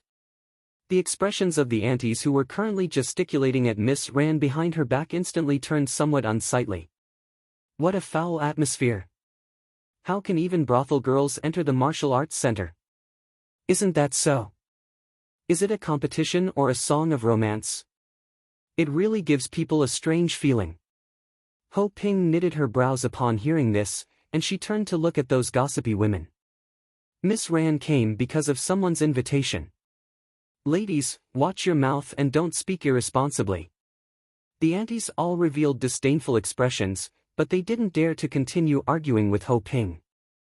Seeing that it was about time, Ho Ping ordered people to close the martial arts center's doors. However, she heard an indifferent voice say, "Wait a moment." Ho Ping turned her head and saw a few young masters and young misses following the separated crowd, slowly walking towards them. The screams of love-struck fools rose and fell in succession from the crowd. Song Yingxiu coldly surveyed her surroundings. "What are you shouting for? Haven't seen a man before." "Young Master Mu Zijuan of the Talisman Patrician family, you've come late." Ho Ping politely nodded at that young sir who was about 18 years old. Mu Zijuan's appearance was unprepossessing, and he was much shorter than the other young masters, with a faint gloomy aura hanging from his face. However, the one Ho Ping hastily ran over to welcome was a handsome young master with a sickly complexion and a white fox fur coat draped tightly around his collar. "Greetings to young Master Yun." "Ah, sixth young master has also come." Shi Guangyun cupped his fists at Dojo Master Ho with a smile and said politely, "Dojo Master Ho, long time no see." "Dojo Master Ho." Sixth Zheng smiled faintly. When Ho Ping saw this sickly young master and Sixth Zheng, her smile became much more sincere and cordial. Song Yingxiu swept a glance at Shi Guangyun and Sixth Zheng before saying coldly to Ho Ping, "Dojo Master Ho, can you bring us in?" Ho Ping opened her martial arts center in the Mo Kingdom capital, so she usually recognized all sorts of high officials and noble people. This Miss Song Yingxiu, the second daughter of the Minister of Revenue, wasn't someone easy to talk to. She didn't dare to slight her at once and repeatedly nodded, inviting Mu Zijuan and Song Yingxiu's party inside. Mu Zijuan and Song Yingxiu's party had 7 or 8 people, while Shi Guangyun and Sixth Zheng had come together as a pair. Thus, the two of them indifferently followed behind Mu Zijuan and the others and entered the dojo together. As soon as Ho Ping closed the door, the heavy dojo doors were closed by 2 body cultivators. Tap, tap, tap. The sound of the stairs made many people turn their heads and look at the stairs. When the Mu family head saw his adopted son, Mu Zijuan, he couldn't help but relax a little. He took a few steps forward and extended his hand. Just as he was about to pat Mu Zijuan's shoulder and exchange a few pleasantries, he saw Mu Zijuan walk past him with an indifferent face. He didn't even let him touch him. Mu family head's hand froze in midair, provoking a few mocking laughs from the side. The moment Shi Guangyun and Sixth Zheng arrived, Wu Xiaoen hastily ran out from the Wu family's ranks and welcomed them with a chuckle. "Sixth young Master Yun, you've come as well."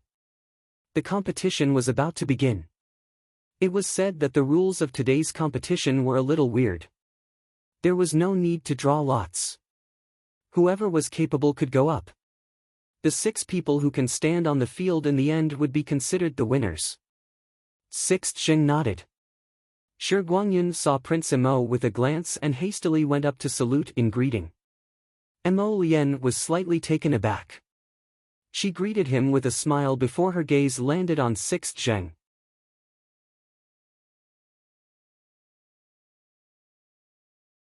Chapter 946. Just looking at Sixth Zheng irritated him. Sure enough, before Prince Emo could open his mouth to exchange pleasantries, the little girl beside him jumped out first, and her pitch-black eyes suddenly brightened. Little Sixth. Seeing that this small claw was about to pat Sixth Zheng's shoulder, Emo Lien's eyes were sharp and his hands nimbly pulled her small claw back at once. A certain person was caught off guard and was pulled back by the crown prince. She crashed into his arms with a thud, and her little head hurt from bumping into his hard body. Huifeng silently twitched his mouth. He kept feeling that if he didn't keep a close eye on the crown princess, she would run outside the walls. What should he do? His heart ached for his master.